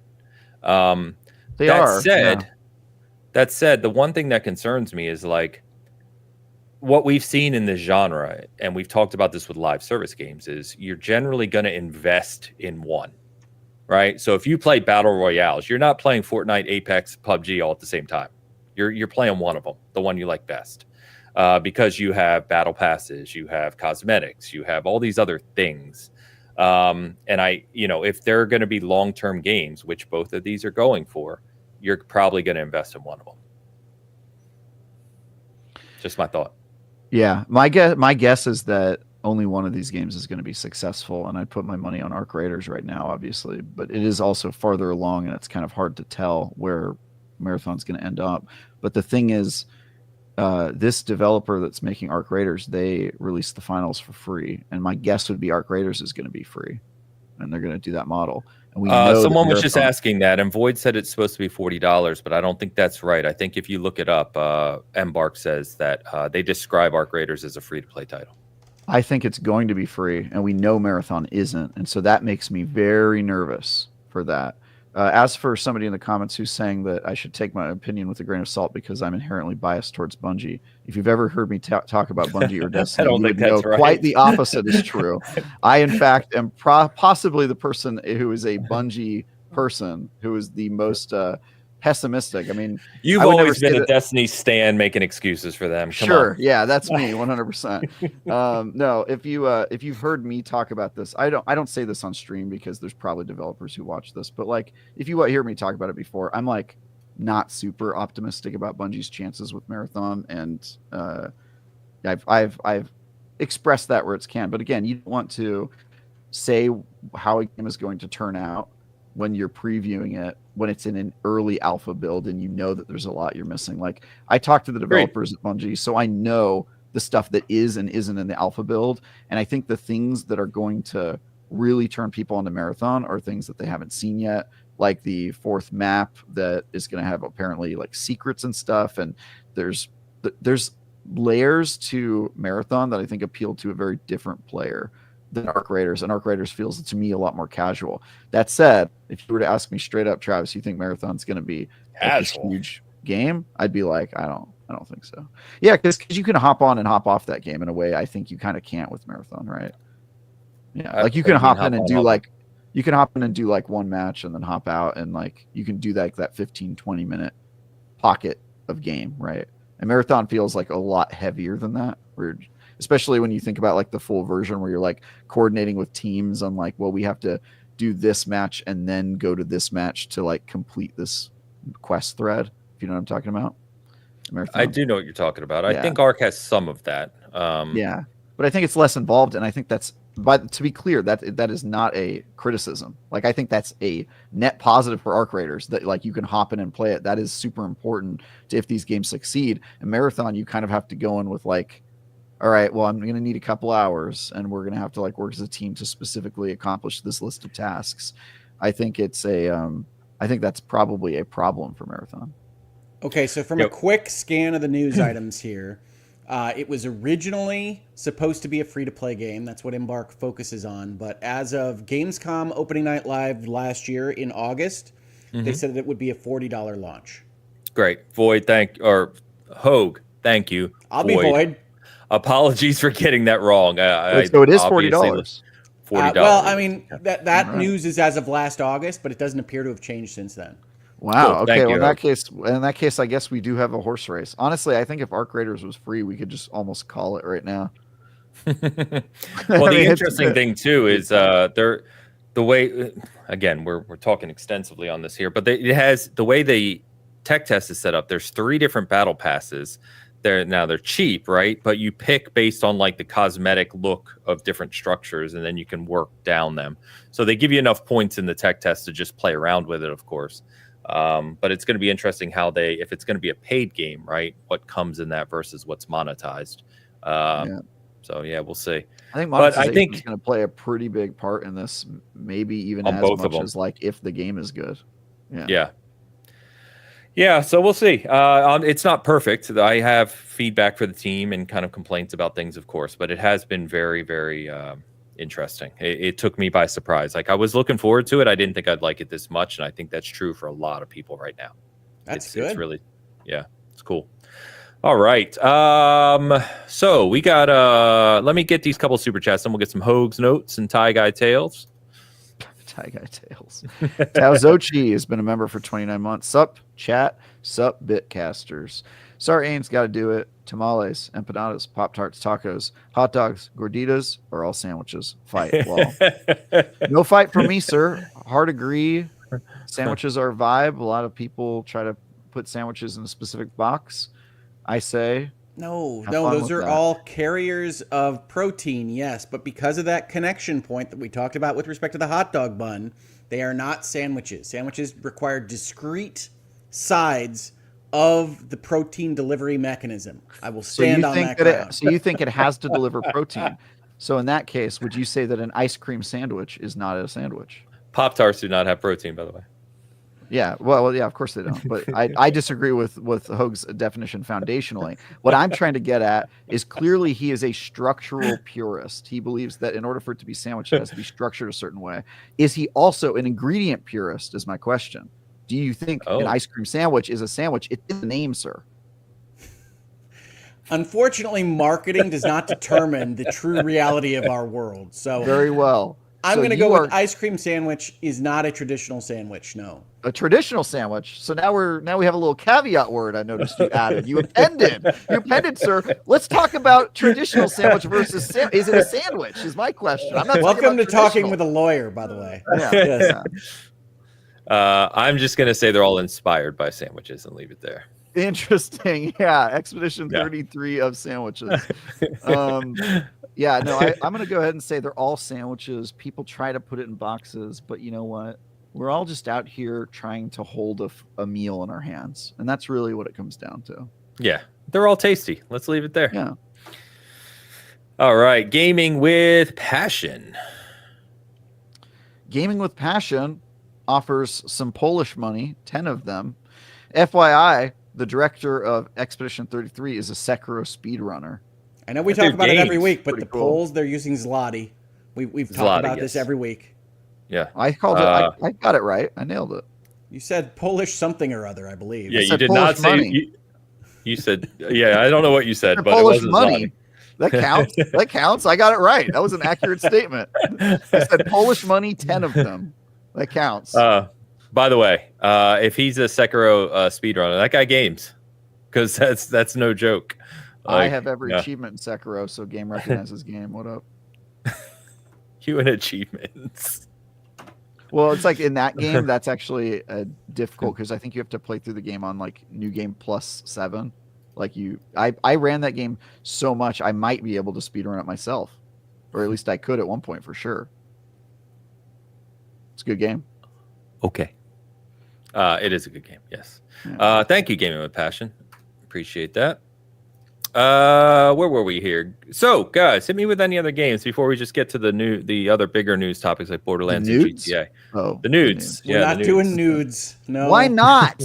You guys always reject my segment ideas. I have all these great segments. I didn't say anything. I didn't say anything. It's like I'm trying to be creative. All right, I have this one platform to do it, and you guys are just saying, no, I won't show my genitals to the world, and I don't get it.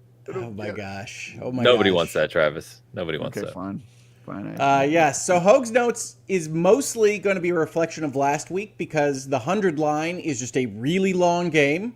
But one thing I did want to add to the Hoag's Notes there, which is people should try the 100 line Last Defense Academy, both because it has a free demo that progress carries over, so there's no barrier to entry. Go try it out. Nice. But also because one of my favorite little non-news items this week was that because so many people were talking up Expedition 33 and using it to belittle other Japanese role-playing games, the creative director of Expedition 33 came out and said, no, we love JRPGs. You guys should try out the 100 line, Last Defense Academy.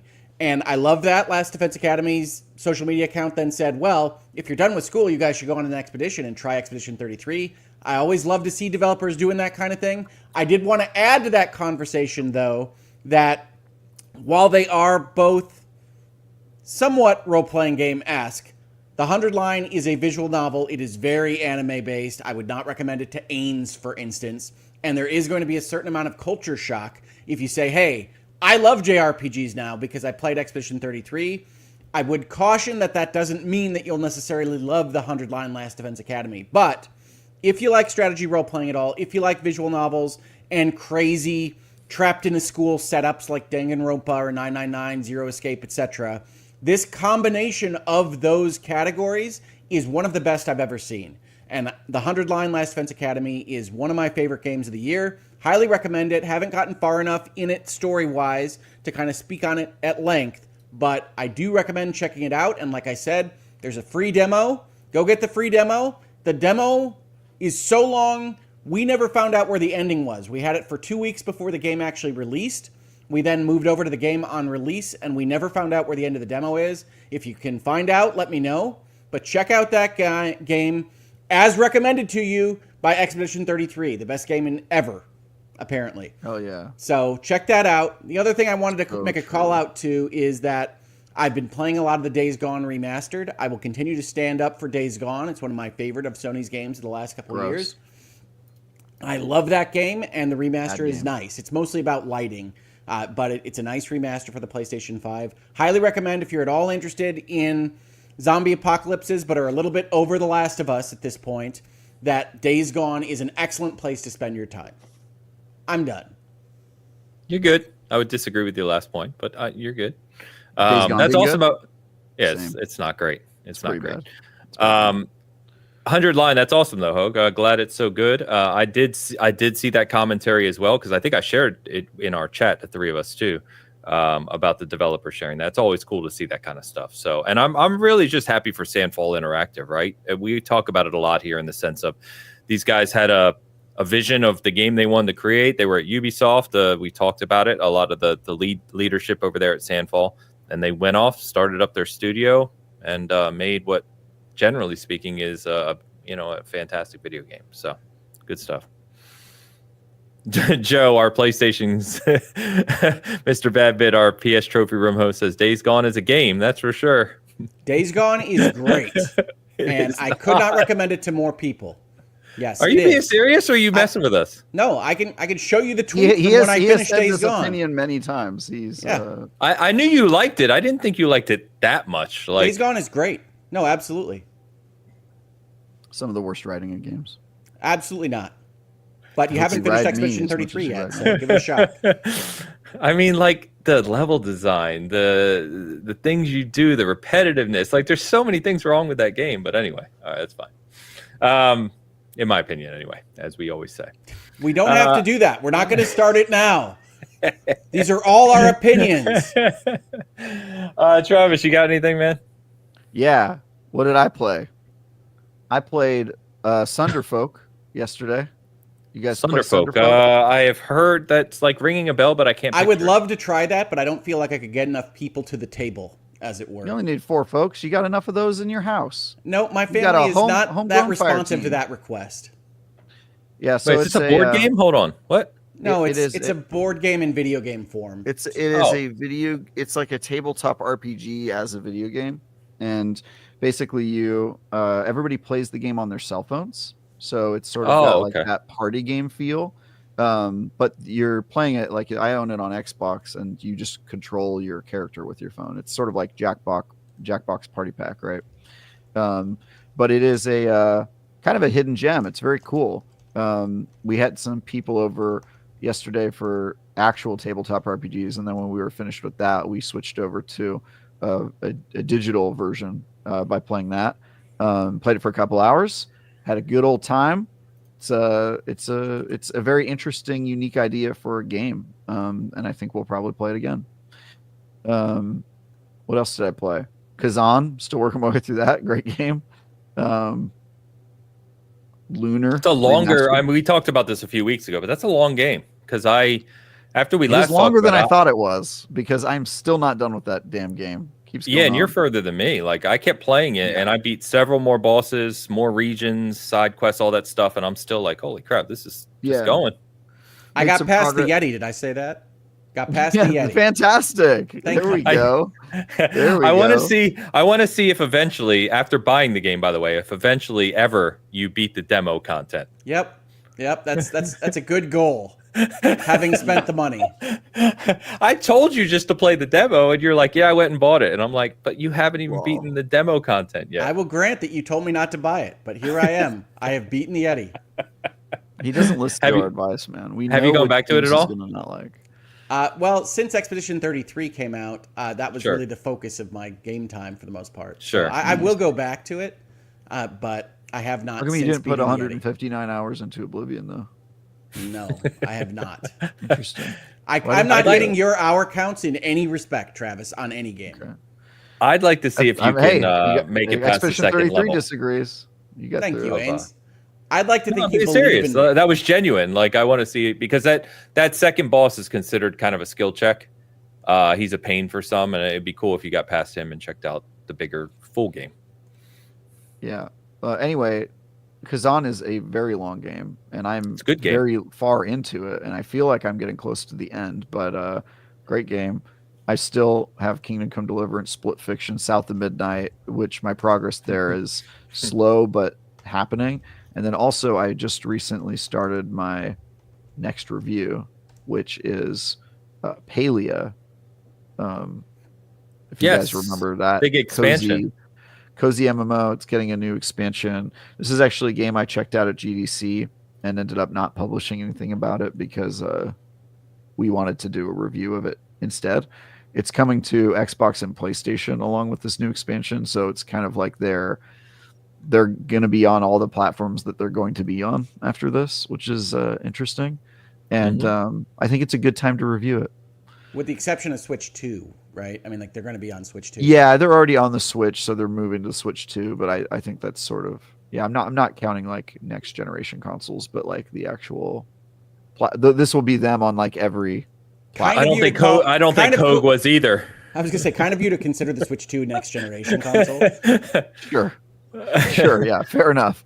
But yeah, they're going to be on all the platforms that they're going to be on after this. And so it feels like me a good time to review it. And what's interesting is that when I talked to them, they were like, please don't review it. We don't want to do reviews. And I was like, if you're not going to do it now, like, when are you going to do this? And made like a very long soapbox argument about they should do a review like now when this comes out. And then I was very surprised this week when their PR team sent review requests to more than me, like a bunch of people, and I'm like, I think I convinced them to make this the time that they ask for reviews for their game. So anyway, I'm going to be reviewing it. It's I've already put like 100 hours into the base version of the game from my preview days, and the fact that my wife is obsessed with this game, and so now I'll get to play the new expansion, which I already checked out at GDC a little bit, have some thoughts on already. And it'll be interesting to play it. I don't believe they're doing early access for this one because it is a live server game, and so I'll be playing it along with the rest of y'all on May 13th. It should be fun. May 13th. So, yeah, I was just looking it up because we got the PR thing on it too. We may have someone on it. But did they ask you for a review? They were like, "Hey, we're doing a review period." Yeah, review opportunity. Yeah, dude, I swear to God, I think I convinced them to do that because they were straight up like actively against it when I talked to them about it at GDC. And it looks like they're offering their gold service, which I guess you can speeds up your progress and whatnot. Yeah, right? Gold is basically something you have to grind for. So if you are given like a batch of gold, it helps you get through the existing story faster. So I would say that gold progress bump, Ains, is probably more for people who just want to get to the new content and have already kind of played a lot of the old stuff. But if you have not played the old stuff, you probably shouldn't use the gold because you get a good sense of like what the grind is like without it. Okay. All right. Well, cool. I got nothing else to talk about. I played nothing but Expedition and Arc Raiders this week. So hell yeah. Yeah. Yeah. So we've done all the stuff. Oh my gosh, are we gonna get to? Do I get to snap now? We haven't we do the talked topics about our now. topics yet. I like Hogue. I love that every week the actual topics that I send is news to Travis as if they don't exist. Well, we did have a minor delay. Because you send them while I'm sleeping, and then I wake up and go to the show. It's clicking a link. Yeah, you act like it's a complicated process. All right, Mom and Dad. You act like I have time. I wake up 20 minutes before the show. What am I supposed to wake up earlier? That's not my fault. You want me to wake up earlier than I already do? I went to bed at 3 a.m. last night. What do you want from me? Again, your fault. That's your choice. Why don't you just do things a day earlier? Why don't we make it about you? Why do I have to adjust? Why don't you do things a day sooner? And it sounds like a very typical generational fight here. But Travis, I think you could do better. Ains, certainly you could back up the delivery of the messages if you wanted, but we want to make sure we capture all the news items right before we go live. Maybe he doesn't do it last minute. It's like a couple hours before we go live. Yeah, that's about as last minute as you can do it. No, because you show up like 2 minutes before we go live. So there is a level of last minute later. It's called being on time. All right. What do I gain by being here at the desk sooner? You might you gain knowledge of what the F we're talking about, so we don't have to have this discussion. Or you could just do it like, No, it's important to have this conversation live on the show. when you have a board meeting, you have to post about it 72 hours notice. All right. I feel like we should follow. We Robert's cannot rules of post order. news topics 3 days in advance of the show that happens every week. And to Tell be me any clear, of this. don't take Are our main topics timely? Are they more than 3 days old, or are they not? sometimes. Yeah, sometimes. Some of this is from Friday. I think, But I do want to give a definitely more than disclaimer 24 here hours because old. you just heard a deadline from Travis about board notices. I will offer that they differ by jurisdiction and that this particular podcast does not offer legal advice. This I do. I offer legal advice. He Everything does I not. say is legal There is advice. no legal advice being given here. Please Everything- consult with your own statute about the notice period for your board agendas. Everything I say is both legal advice and financial advice that you could take straight to the bank. You know, we broadcast on my channel too, Travis. You're killing me. Yeah, but bro. I'm not a lawyer. I'm a comedian. I can say whatever I want with impunity. No. You can't sue me. That's not how I'm it under works. satire law, bro. There isn't Take satire law, bro. Look, yes, there is. No, there isn't. Yes, there is. Absolutely, there is. No. If you, bro, I'm going to teach you about law right now. Please. I'm going to teach you about this. Moving on. Ooh. At least the audience got to hear some of what I deal with over here. Jesus. That was a little behind the scenes. That was a taste Good of the Lord. pre-show, people. You have one job. Sign on. Look at what we're talking about. Apparently too challenging. Well, you know what? Maybe what Travis needed was a multi-month delay before he has to come on the show. If only we had something as an example Look, of that multi-month delay. I know you guys got nothing going on. My time's super valuable. So when I got sit down, nothing going I just look. You guys are relics of the past. You got nothing going on. You got ample time. My time's valuable. I get here 2 minutes before. What this is, Hogue, let me is look that at the running millennials show. don't know how to scroll up and read.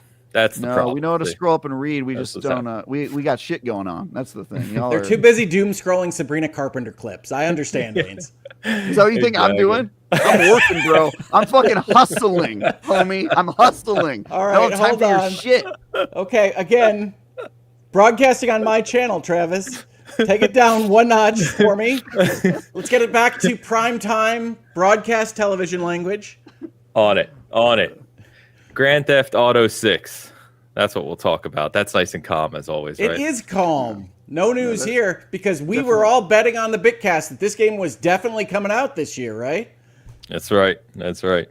So if you didn't see, if you're one of the 4 people who haven't seen this by now, Grand Theft Auto 6 has been delayed officially now, even though we kind of all knew this.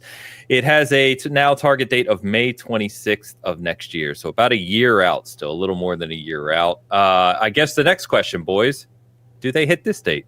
No, it's not. It's not coming out on May 26th. I do think it's probably early June. Like I've always said in this space, I increment from announcements that are too far out in the future. So if they had said 2025 like they did, I said it's coming 2026. If they had said spring, I'd say summer. If they say a specific date in May, I assume it's about a week or two early because that's a long way from here to guess when your development's going to be done. So I would say it is likely coming out in that neighborhood, but probably not on that exact date. Okay. I'm going to go with September of next year. I'm going to say a right. couple extra months. Missed it by that much. Okay. Yeah, that's what I'm going to go with. We'll see, obviously. But we all know, right? They delay games multiple times. This is the first what we would call official delay with a date. So we shall see. This was such a weird way to announce this delay, by the way. It was just like an image on their own social media site. It looked so unusual that I thought it was trolls from various people reporting on it when I looked at it that morning, until I found the Rockstar primary source material. So this was a weird thing to do. They obviously didn't release any additional clips or screenshots or anything anybody might be interested in. And it's odd to have this delay be that long and then pick an exact date. So it's Agreed. all unusual. Very weird. All weird. And I think what it does show, though, right, is that Grand Theft Auto in general as an IP in the gaming industry is so big that anything they do, even just this ridiculous single black page, as you said, no clips, no info, no nothing, just, hey, it's getting delayed a long time with this specific date. It just spreads like wildfire, right? It's news literally everywhere immediately because it's Grand Theft Auto. Yeah, they could shadow drop it this minute and get 1 million more streamers right this second. I mean, like, it's that size game. Yeah. So it's going to be big when it releases. It doesn't release this year. I don't know if there's more to say about it right now, except that I think it should have been obvious that it wasn't releasing this year for some time. And the people that did get into my DMs and ask me whether we could have lawsuits against this, I do have to caution you on these things. People are always asking me about investor statements because Rockstar and Take-Two were pretty adamant about saying it's still on track for releasing this year. I will tell you here in this space the same thing I say in Virtual Legality and on social media in general, which is that it's not a lie if you believe it. And so if you didn't have an understanding that it definitely wasn't releasing this year when you said that to investors, you aren't lying. And there are disclaimers at every set of conversation points with investors that say, for forward-looking statements, for things that are in the future, we are human beings. We cannot see the future. So there are things that might get in the way. And one of those disclaimers that are in all video game sets of disclaimers are development is hard. Development has pitfalls. And we don't know if something might not happen between when we're saying this thing to you right now, it's releasing in 2025, and when we announce that it's releasing in 2026. So no, it's very unlikely, unless there's an email that's just insane, between people within Rockstar and Take-Two that says, oh yeah, we know it's not coming out this year, let's lie to our investors, haha, and then a twirling mustache gif, then without that, probably not a legal matter for you, but I understand your disappointment. It's even crazy that people think that, but anyway. A lot of people ask me about lawsuits about a whole lot of things, but this was one that happened as soon as it came in that said, they told the investors it's this year. Can we get those damn executives? It's like, no, probably not. Yeah. Travis, is it coming out on May 26th next year? Yeah, it's still coming out this year. 2025. It's coming out November. But if I just still in deep denial, well, it's just fake, guys. This is just throwing us off the scent. I think they're doing a really clever thing where they're hedging their bets by saying it's next year on a specific date so that they can delight their fans by releasing it November 12th, 2025. Still coming out this year. This is also going to land right on top of Marathon. This is legal advice. Start buying the right stock now. I don't even know what the right stock is, but start buying that one now because it's coming out this year. Take-Two stock dipped by 8% after this announcement, which is definitely not reflective of an investment class that didn't think that it might not be delayed. That's part of the story as well. People say, "Well, can't we sue them because the stock dipped?" It's like, do you understand the size of Grand Theft Auto 6? Like an 8%, a 10%, a 20% dip means that it was already priced into a great deal. Yep, exactly. Well, we'll see. Obviously, we won't be talking about GTA 6 for a while. We'll see. I like Travis's theory of you just clear the space so that nobody's expecting the shadow drop. You just it's coming out, dude. It's out now. Just a sham. Look.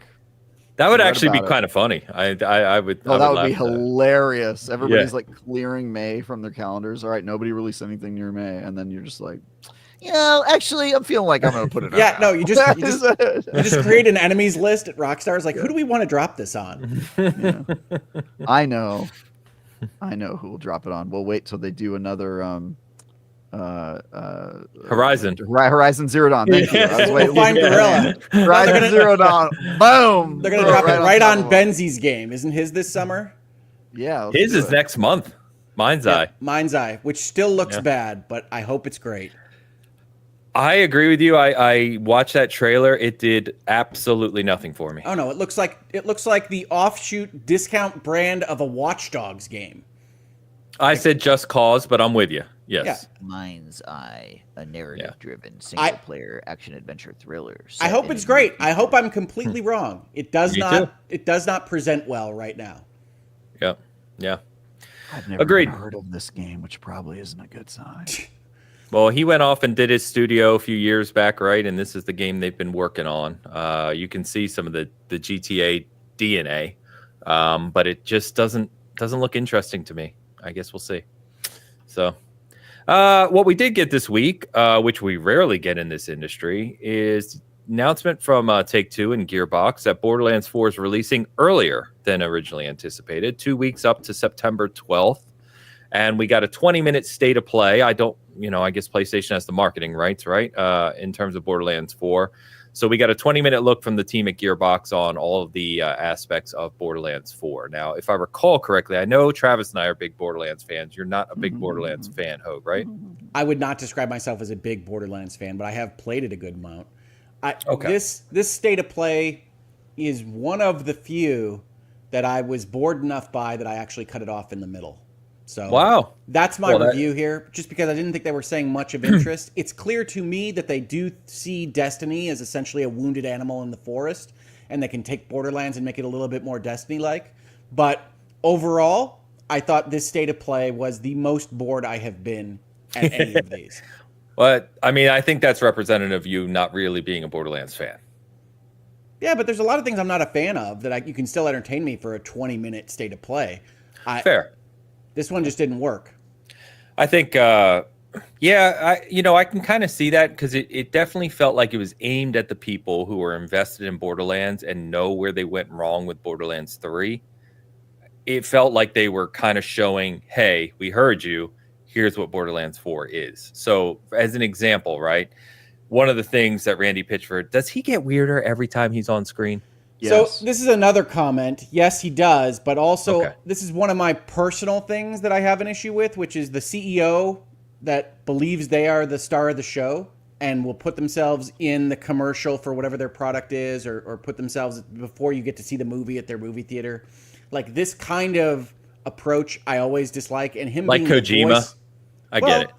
Sometimes I think Hideo puts his name on a lot of stuff and he does stuff with social media. I don't know that he is the sole voice. Like he isn't the narrator of his trailer for his games.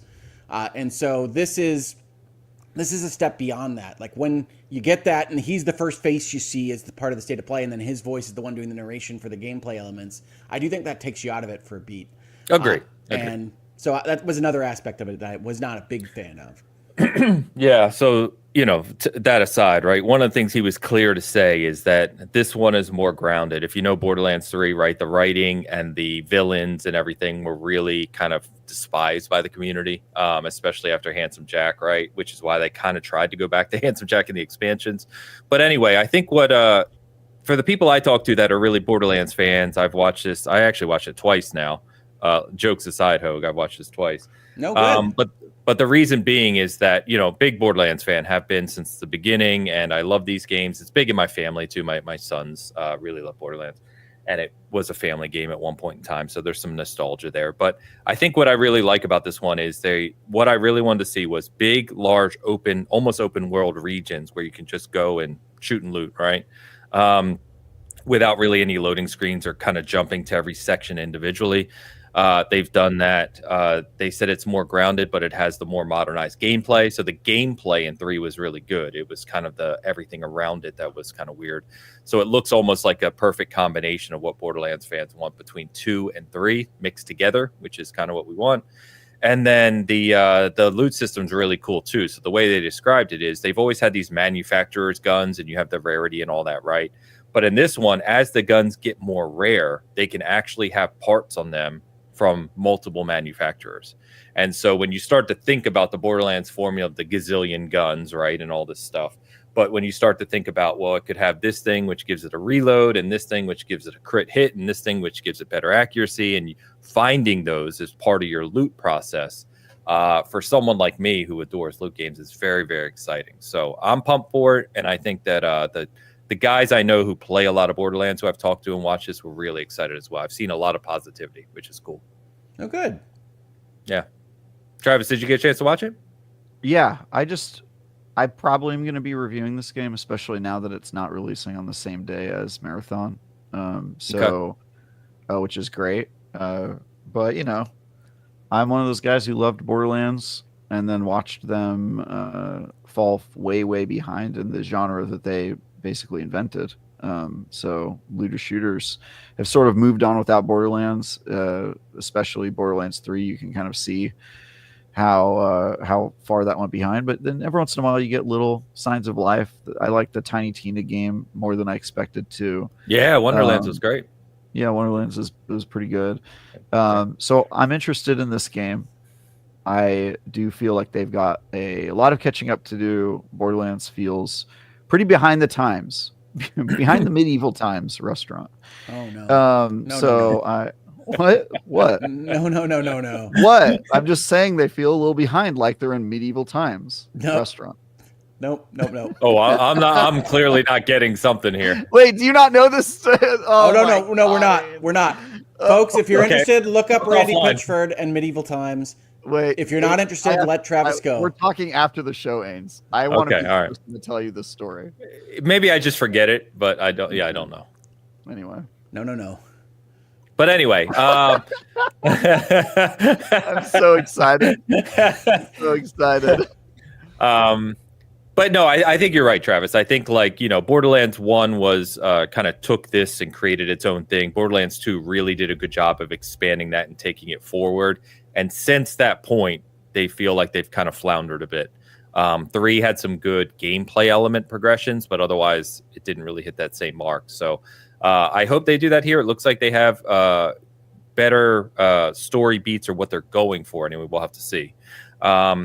They have more advanced movement opportunities. I think the design of the passives with the Vault Hunters looks cool. And by the way, if you go to Borderlands 4 site, they have more info out there on the story, the Vault Hunters, the villain, all that kind of stuff you could check out too. So, yeah, pump for it. So, yeah. It looks better than I was expecting, so I'm hoping it's good. I'm worried about the writing. Somebody mentioned Anthony Birch, who I was a huge fan of, Borderlands 2 writer. And I feel like the writing has not really been the same without him. So it has not. We'll see where they go. Well, they only have 3 between those, right? I mean, we haven't played 4 yet. No, we haven't played 4, but they have the pre-sequel. The pre-sequel. There's actually more than 3 Borderlands games, and then also with the expansions and DLC, like there's just a lot more Borderlands than you think. Tales from the Borderlands, which completely different team of writers, but kind of, yeah, the vibe of Borderlands is very important. And to me, I'm one of those people who obviously I love looter shooters and loot and doing the boss fights and the end game content and all that. But I also really actually care about the story in Borderlands, because when they do it right, Borderlands can have a really good story. It's just they so often miss the mark there. So Borderlands 2 was awesome. Borderlands 2 story is legit great. It's a great story. It's really good. Yeah. I don't want to look it up in real time here, but they announced the writers of Borderlands 4, and I know it's notable talent, and I can't remember who it is because I don't follow this, but you can look it up and correct me if I'm wrong, but I swear that's out there. But anyway, yeah, to your point too, the big thing obviously for launch is I've really hoped that they have the end game in order. That's important, and I hope that they have it ready to go. Where the hell? They also need to figure out how to do live service delivery better than they've done it in the past, because I feel like they've been kind of behind the curve on that. They have. They were they still had kind of the just paid expansion approach, and I think they definitely need to get to a place where they're doing fun things on a weekly or bi-weekly basis, adding new things, you know what I mean? Cosmetics, and I don't know if they're going to have a battle pass in this or some sort of progression that allows you to unlock things. We'll see. So, all right. So that's Borderlands 4. So we'll have a lot more on that, of course, relatively soon. I mean, that comes out in 4 months now, which is crazy. It comes out before Marathon, to your point, Travis. So pretty cool.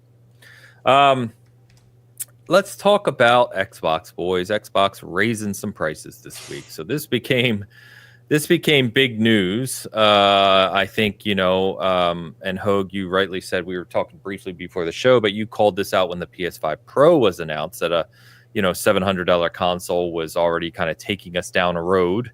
Obviously, Nintendo came out with the Switch 2. We saw that Mario Kart World is an $80 game, kind of first of its kind, at least in this modern sense.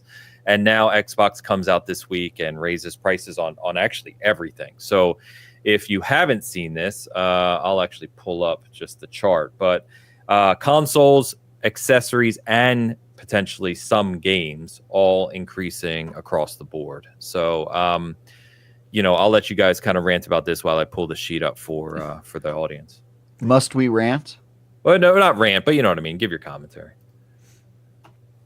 My commentary is that when any kind of seller goes out and makes a subscription service, a buffet kind of service, then it makes a lot of sense for the value proposition of that subscription service to have the components of that service, the a la carte purchase version of that service, be more expensive because it makes your subscription service look better. So the game's pricing is not a surprise to me. I'm actually a little bit surprised it took them this long to do it there. The hardware stuff is a bunch of different things happening, one of which is the PlayStation 5 Pro and the Switch 2 kind of increasing the room to price your hardware differently. The other item, which I know we've talked about a little bit in this space, is, of course, tariffs, economy, government policies in general, and not that they will necessarily impact every aspect of the components that go into actually selling the hardware.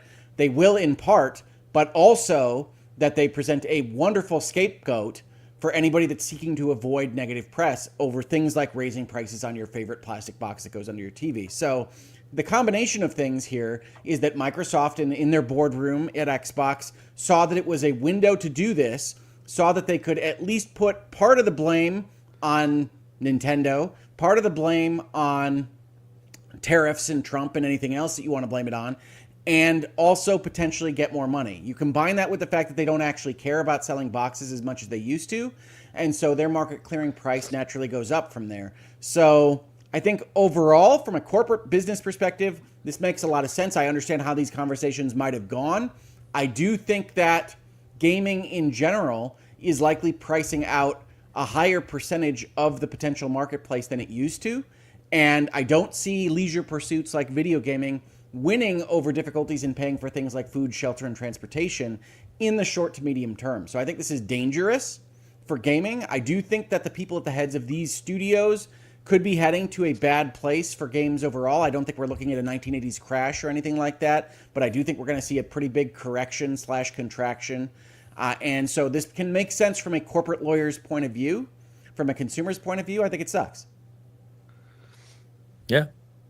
I think that's fair. I'll pull up on the screen right now for our viewers, and obviously this is just U.S. prices, so they're going up kind of everywhere. You can find that on their site, right? They have different country and region breakdowns, but this is what we're going to, and I think there's a couple things to call out here, right? First is that the Xbox Series X 2 terabyte model is $730 in the U.S., which is more than a PS5 Pro.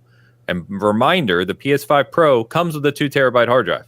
So you're paying more for hardware that is less from when you compare Xbox to PlayStation. It's also worth calling out here that the Elite controller, right, going up to $200 for the full one. The core is just the controller, but the $200 one comes with the extra thumbsticks and stuff. That was designed years ago now, and it's famous for durability concerns. And it feels ugly to especially think the Xbox Series S, which was supposed to be your entry bargain console into the Xbox ecosystem, the one that Ty Guy runs his server racks on, is now $380 for an entry level 512 megabyte hard drive version, which is look, dude. You can criticize lot, me for lots of things, but I got in and bought my Series S's before these new prices, so who looks like a fool now? That's right. I was going to say, you're appreciating your Series S collection like you're a real estate. That's right, baby. Now I start reselling. Oh, you don't want to pay $379? Well, I got a private cache of Series S's that I'm going for $349. Right it is the truth, though. You can watch the step up happen, and the increase outside the U.S. of the price of the original PlayStation 5 leads to the launch price of the Pro, leads to the window that the Switch has to sell at $450 and $500, leads to a Series S not needing that much space between its sales price and a Switch 2, and so it gets increased. So $370 is still $80 less than a Switch 2, and Microsoft doesn't need to just give you that money as if it were $200 less than a Switch 2. So here they go. It's just crazy to think.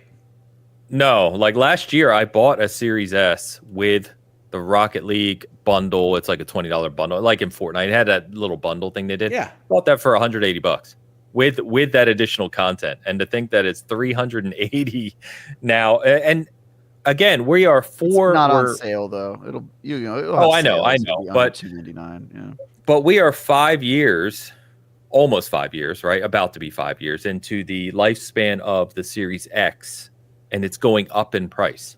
Like, I don't think we've ever seen that in console history, right? Well, the PlayStation 5 most recently, but yeah. No, but I mean prior to this generation. Like, they're gonna increase their prices again, I would guess, the PS5.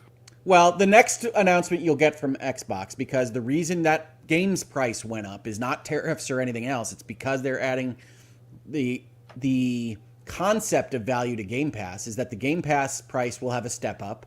It'll be smallish, would be my guess, and that they will not have any problem having another smallish step up at a very short period of time after that. Like, we've seen this play out. We know Microsoft pays attention to these things, so streaming services like Netflix, we've seen their step ups.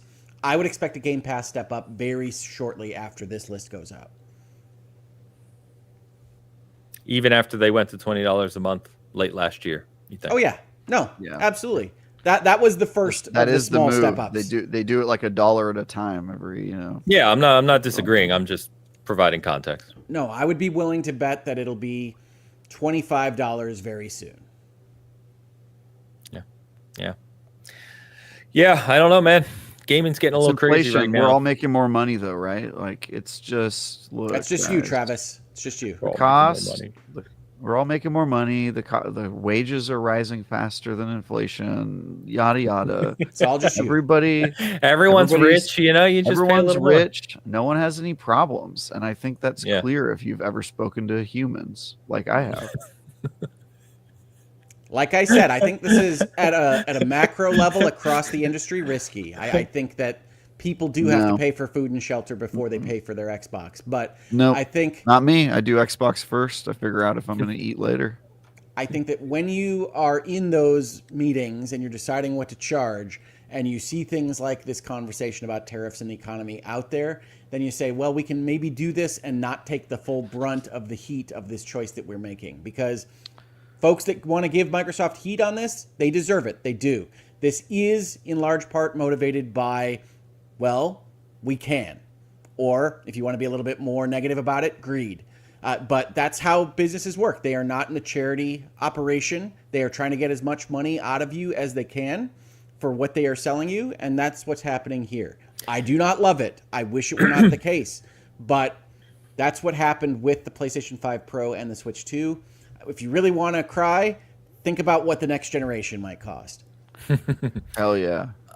I was going to say, I'm glad you called out the kind of PS5 Pro and the Switch 2, Hogue, because I think one of the things that annoys me in these conversations is when someone who may be a fan of one ecosystem is like, getting mad at Microsoft, but then will defend the Switch 2. It's like, guys, all these companies are in the same boat, man. They're all making the same bottom line decisions. Like, none of them are your friends. The job is to go and make sure the consumer surplus is almost zero, right? The value of the thing that you bought over the amount that you paid, these businesses want that to be zero, a pure exchange of money for goods. And so they're trying to get as close as possible to that when they price these things up. I'm not saying it's right. I'm not saying you have to be happy about it. But all of these businesses are businesses first and foremost. They are not your friends. Do not put your soul, your livelihood, your love, your emotionality into your plastic box, because they do not care about you, and they will charge you more if they can. Wait, are you saying these companies aren't my friends? It's true. I think it's important. Who have I been texting all this time? I've been texting PlayStation Corporation, and they're sending me like photos. We're supposed to meet for coffee later. That's just a guy in China, Travis. Wait, but they know me. We built a relationship. I sent him a key to my house.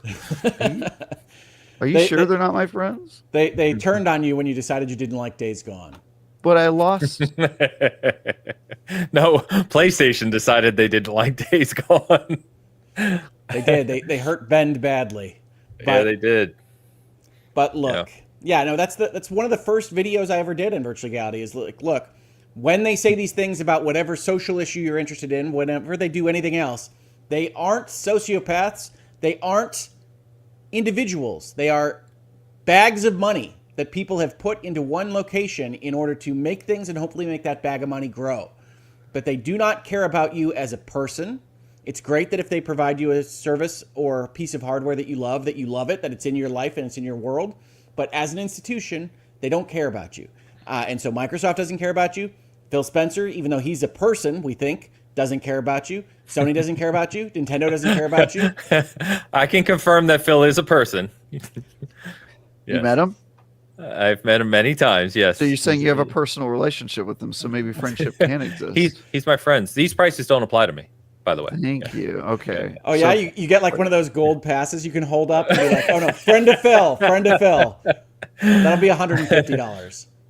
Yeah, and to be clear, right, like, as we have seen clearly, Phil is the CEO of gaming at Xbox. He's the head of all things Xbox. He's one of, I think, 16, right, of the inner circle at Microsoft. He still doesn't necessarily get the final say on these things. I know, he falls below Satya, and Satya falls below the board.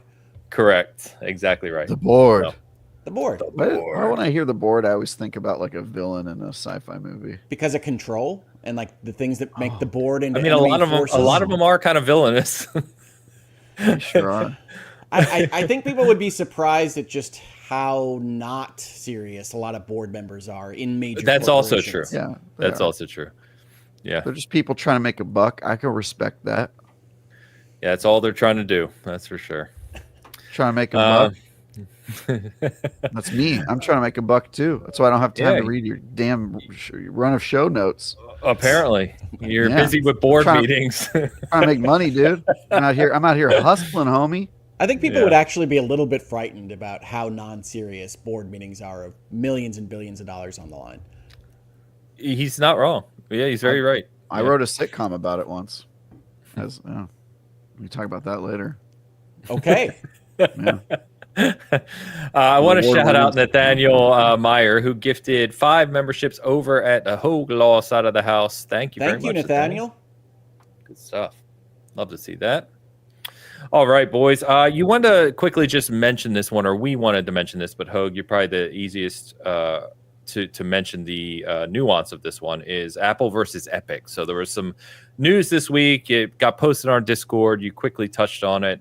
You mentioned, I believe, not to throw you under the bus by any stretch of the imagination, but virtual legality was not in the cards. So we wanted to mention it here today so that you could at least touch on it. Yeah, and I will reiterate my apology for that. There were a lot of news items this week that I thought would have made good virtual legalities, and I just have to be honest with myself when I'm not going to have the capacity to make those videos. But I do want to talk about Apple versus Epic right this second because Apple lost a pretty big decision in this case based on what they did with their pricing of off-store licensing, which is a really terrible way of describing what's happening here. But if you're familiar with Apple versus Epic, Epic wanted to have their Fortnite V-Buck separate currency sold directly to them so that they wouldn't have to pay a 30% commission to Apple.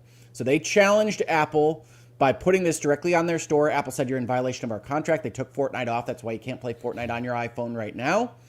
Epic sued for antitrust violations, that Apple was illegally restraining trade. Apple said, hey, that's our marketplace. The iPhone is what we built. We're not restraining anybody's trade.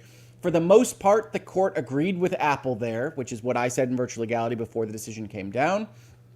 But the court did grant Epic one win, and that was that Apple's rule prohibiting people from telling their customers that you could buy their stuff offline outside the App Store was a violation of California's unfair competition rules, which is a kind of broad umbrella set of rules that the court has a wide level of discretion to enforce.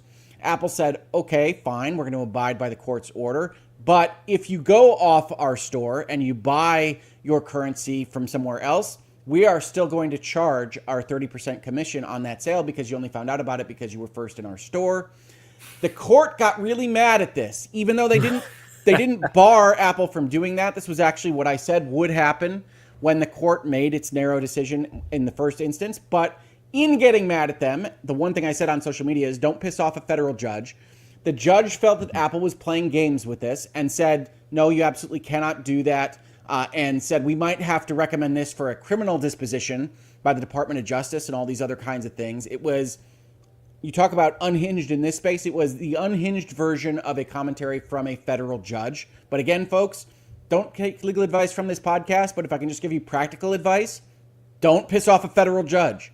And so Apple now finds itself behind the 8 ball in this particular circumstance. I think they are very likely to win their appeal here. So all of the devs you hear on social media or otherwise saying this is how we're going to go and make money now probably need to wait a beat, take a breath before we see how this plays out.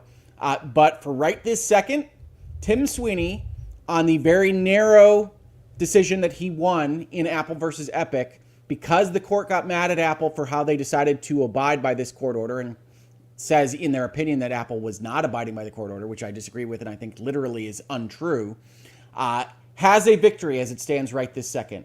And they have plans now to bring back Fortnite and to potentially bring in the Epic Game Store and do other things. I don't think those are likely to come to fruition, so I think this is a little bit early to talk about the impact of this case as it stands right this second. But it's a big moment in time, and I know a lot of people are talking about it, so I wanted to put in my 2 cents on that score right now. You guys have any thoughts? I appreciate the context. I saw this at a headline level. I didn't read anything about it, so it's kind of interesting. I would agree with you based on the way you've described it anyway, that suddenly going off and starting to develop along these lines is probably a mistake. You probably want to hold off on that for now anyway. By the way, but I appreciate the context. A very similar kind of fight to what Microsoft was facing with Apple trying to get their Game Pass games on, and can you give a game through their service versus going through the Apple Store, and eventually resulted in, I believe, them doing like a browser-based version of Game Pass in order to get around their rules. So it's like interesting to see this like platform, who gets to sell what, who gets a cut of what fight happening. It's a very boring fight, but it is a fight. Hoax face. How is it not boring, dude? It's like a bunch of corporations fighting over who can make the most millions. You sound like my wife when she told me nobody was going to watch Virtual Legality. Oh, no, they'll watch it, but they'll watch anything. They're watching our show, dude. They don't care about quality. They're just fighting over who gets the most billions. It is kind of, I get your point. It's like when people watch that show, what's the show about the kids inheriting the all the money from people? What's that No show? idea. Succession? I'm not a TV guy.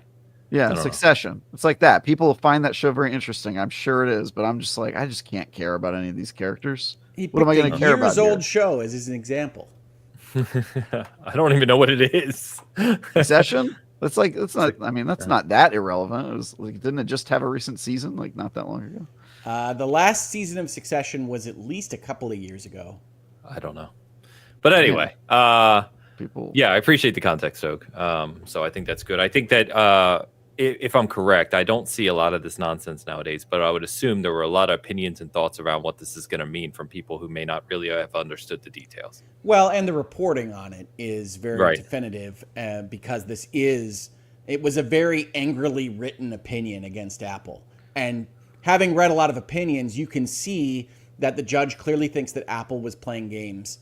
And Apple probably was playing games in terms of like responsiveness to the court and what they say they're doing and what they say they're not doing. That kind of thing on the edges can get a judge very, very mad. And you see the resulting opinion have that kind of emotionality. But for what she actually decided in this case, I think it probably exceeds her authority under that specific California law. I think Apple is very likely to win the appeal because at the same time as the original case, she did not find an illegal restraint of trade. She did not find an antitrust violation. So this all seems to be outside of the breadth of what her original finding was.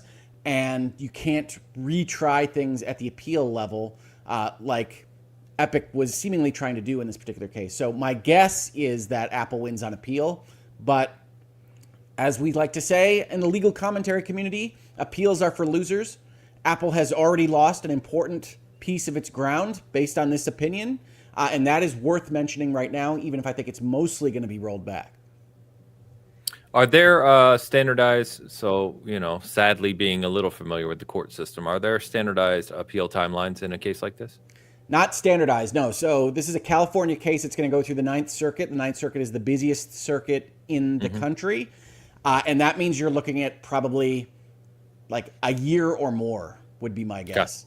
And that means that Apple would be seeking as part of its appeal an injunction or a temporary restraining order to prevent it from having to allow for these various sales to happen on its store. But we don't know what step they're going to take specifically right now. Maybe we do. I haven't been following it on the internet.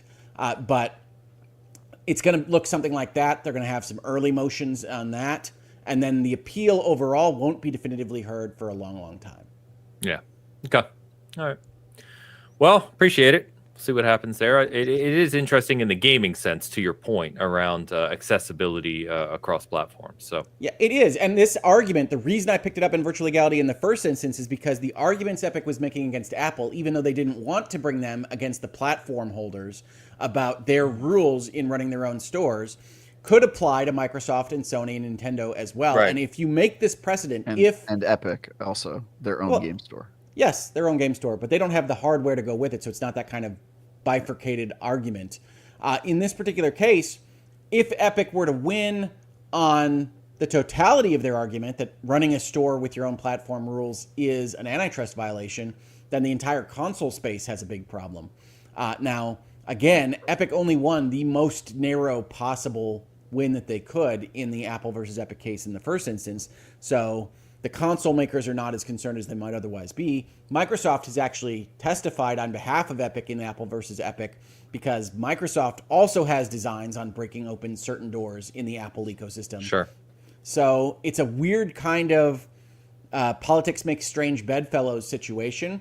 Tim Sweeney, obviously out there being a very visible leader of his company and very angry at Apple at all times, is an interesting facet of this, because one of the things I have said in virtual legality is I think there are good points to be made against Apple as a platform holder and doing various things with its platform. Epic might be the worst party on earth to bring those complaints. Yeah, all fair. Yeah, it's like all unlikable people fighting. Where's my hero? I have no place I have no one to root for in this. It is Succession, right? It's like whose side am I supposed to be on in this bad people fight? People will pull quotes from me and tell you that I am a big Epic fan or a big Apple fan or both. You are. You're an Epic shill and an Apple shill, PlayStation and Xbox fanboy, an alt-right incel, and a libtard. I do get radicalized grifter YouTuber from time to time, yes. Yeah. You do all That's this. probably the easiest way to sum it up. Yeah, that's what I would say. Yeah, for sure. Yeah. You should change the name of your channel to that. Yeah. When I was really knee deep in everybody commenting on who I am, I almost put out a t-shirt on my store that had like all the ones. It was like radicalized grifter. Like there was one that was definitely YouTuber. There were like 4 that I had. Make it a necktie and now we're in business. Okay. I've got a member comment real quick. This was relating to the Xbox pricing, of course. As I have been telling people, buy used. Yeah, I mean, I don't think, but I think, what was I going to say? That a lot of people I've seen have been playing more indie games, at least on my timeline, right? Looking for those games like Hogue points out a lot, the $10, the $20 games on Steam, right? Let's not forget that Expedition was a $40 game or $50 game. $50 game. So Blueprints, right? Another one that's very highly regarded this year so far. There are all these really, really good games that are not $70 or $80 games. So no, and I really believe in that silver lining, which is to say that the coolest, most interesting design things that are happening in gaming are at that lower level. And if AAA prices itself out, I do think there will be more eyeballs on more interesting things, and I like that for gaming. Yeah. Split Fiction too. Good call out, Alex. Yep, another one. Couple things to mention happening this week. I was just going through release dates as I do every week now, and I just saw these 2. I don't know if you guys have any interest, but both of these games interested me, and I did not realize that they released this week, which is Revenge of the Savage Planet, right? The sequel to Return. Is it Return? The Savage Planet was the original? I think it was Return. Return of the Savage Planet. That sounds right. I think that's right. Yeah, but I really like that game. It was goofy, it was fun, it was whimsical. So that comes out actually tomorrow as we're speaking. All I remember about that game was that I hated the full motion video. Like, it's such a weird bit of comedy in that game. I don't remember the full motion video. It's like it's almost like if you took like goofy 80s advertising but put it into sci-fi. Like, if I remember correctly, Hogue, is that what I'm thinking? It's like, they have commercials for like goop that you eat, and like it's just like discussing like the things companies, coming out of orifices. Yeah. Just not. You can go back and find him, Hogue, or Travis. Sorry.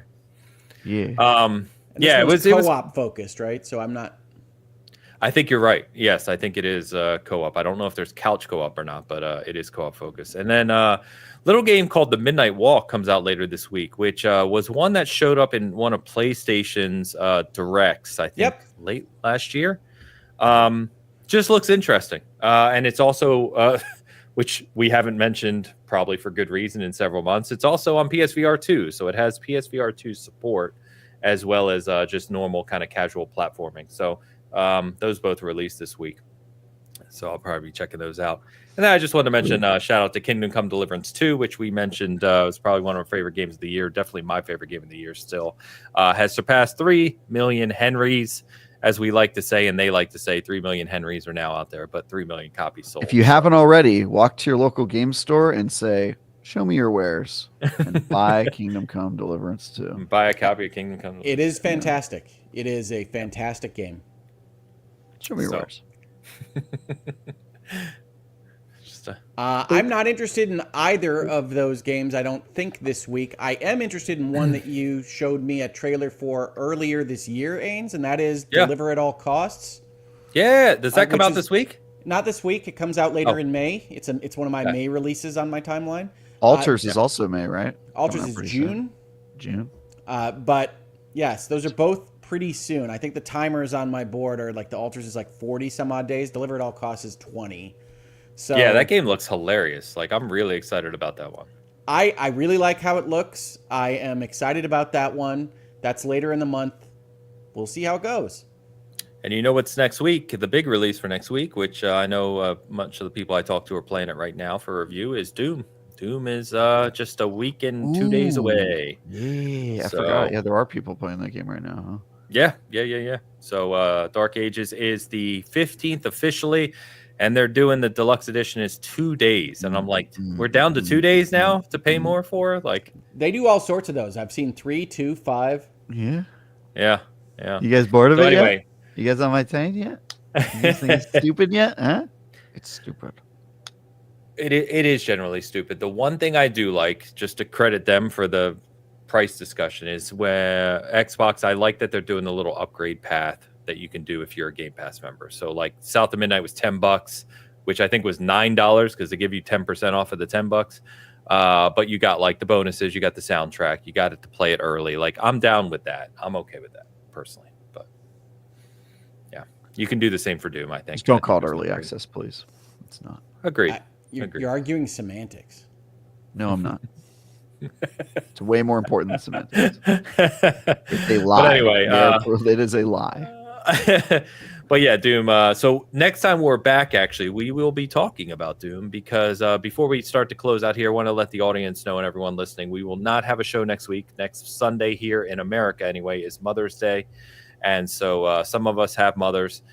Some of us have wives, that type of thing, that are mothers. And so we'll be doing motherly stuff next week. To be clear, our wives are not our personal mothers. They are mothers of others. Wow, we don't know that. We had to clarify that, did we? Depending on where you live, I guess.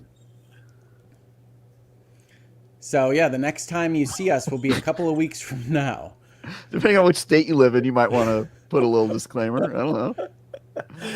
I would want that disclaimer in certain parts of the world, wouldn't you? I don't even know how to jump off of that one. But anyway. I just thought it was an important distinction. Yeah. Hogue, I'm glad. Thank you. You say that it's a family-friendly show, trying to protect your YouTube channel, and then you already drew an F-bomb into this video. Did I? I don't even remember saying that. I'm sorry, I don't notice. When did I say that? I thought I said in the middle. Oh, did I? Yes. Interesting. Anyway, we will not be here next week. So we will be back on the 18th, presumably, to talk Doom and likely a whole bunch of other stuff that goes on between now and then. But let's go ahead and wrap this up. I do have one big thing I want to talk about. So I've been working with a small group of people So for those of you familiar with Xbox and Summer Game Fest and all that, Xbox does their showcase. Their showcase is scheduled for June 8th right now. That's Sunday. But if you're in LA, they usually have a big media event where it's in a theater and a whole bunch of journalists and content creators and whatnot go and watch it together. They're not doing that this year. This is the first year they're just doing it digital only, online. And so I've been working with some people in the Xbox community, and we are actually putting on our own watch party in LA. So I just want to quickly shout out, if you're one of those people watching that's usually in LA for Summer Game Fest, hangs out, does that sort of thing, we are starting today actually going to be taking submissions to get into what we're calling Community Fan Fest. And you can go to communityfanfest.com to check this out. There's a small bit of information on there, as well as the entry form to get in. Space is extremely limited because we are renting a space to this and putting on the whole show and doing everything. A couple hundred people, but you can imagine with staff and other things going on, seats are limited. So if you're going to be in LA at that time and you want to come, please check it out. Again, that's communityfanfest.com, and you can get all the details there. Other than that, on the SG side of the house, you can check out our review of Post Trauma, another horror game review that Ray checked out for us. And I might do a video on Marathon and Arc Raiders. I know we talked about it a lot today, but I think, to Hoag's point, I am one of the few people who has played both and has access to both. And I may kind of put up some thoughts around the two of them here this week. So you can stay tuned for that. All right. Hoag, passing it to you, my friend. Yeah, well, as I said earlier in this video, I unfortunately still haven't been able to get as much solo content up on the channel as I would have liked. I am honestly very apologetic to everybody who helped support the channel. I am still figuring out exactly how much I get wiped out by streaming videos like this one here on the Bitcast and elsewhere. But by the time you see me here again on the Bitcast, hopefully I will have done a Virtual Legality or a Hangouts and Headlines or both. But also, I will be on at least one Summon Sign on Last Stand Media, as well as a Constellation episode. So you can get excited about hearing random things at Constellation, or even more random things on Summon Sign. So I appreciate your supporting me wherever I am. It is easier for me right now to do collaborations, to be on shows with other people, and that's why you see me more often in those spaces. Awesome. Very good, very good. We got a super chat before you go, Travis, from our good friend Console Peasant, coming in late and hot. Console Peasant, €5.99. Why do we listen to you? You seem good people. I think it was a rhetorical question asked to itself. Thanks. No, I was genuinely curious. I'm glad you. Yeah, no, I wanted to know because I don't understand. But look, I make exclusively content I would never watch myself, so that's a me problem. But yeah, I appreciate you guys. I don't think any of us are sitting around watching our own content, right? No, I just mean in general. Like if there were a show like this that I wasn't in, I'd be like, I don't want to watch that. That's crazy. The only thing I've really watched a lot of myself is when I show up in February or March of 2023, because I like to compare my progress as to how I'm speaking. Yeah. By the way, I was real slow back then. Still one of the most awesome Bitcast moments we ever had.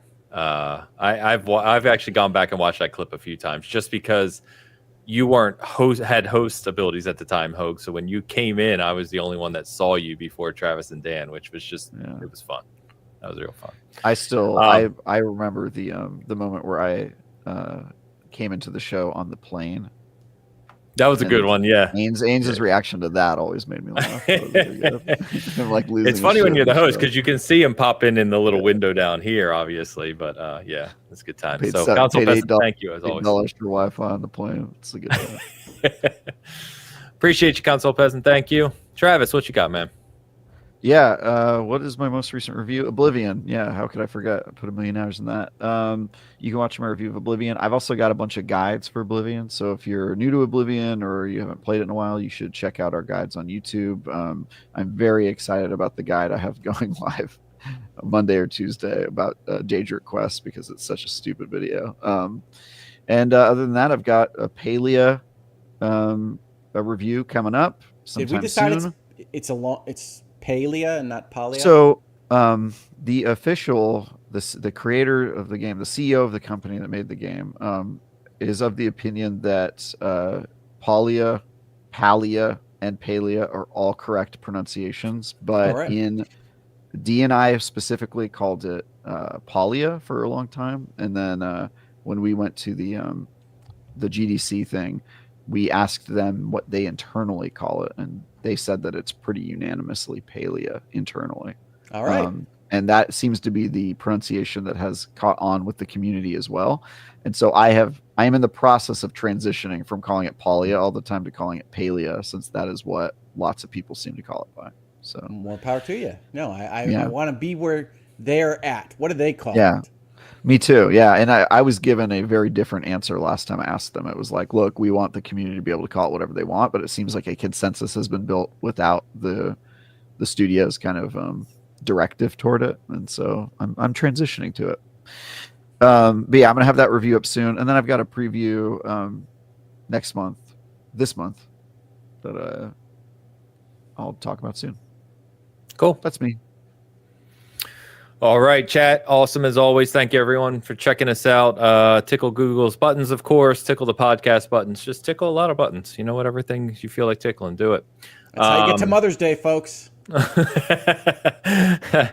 With that, I hope everyone has a good couple of weeks of gaming. As just a reminder, again, we'll be out next week on May 11th for Mother's Day here in the U.S.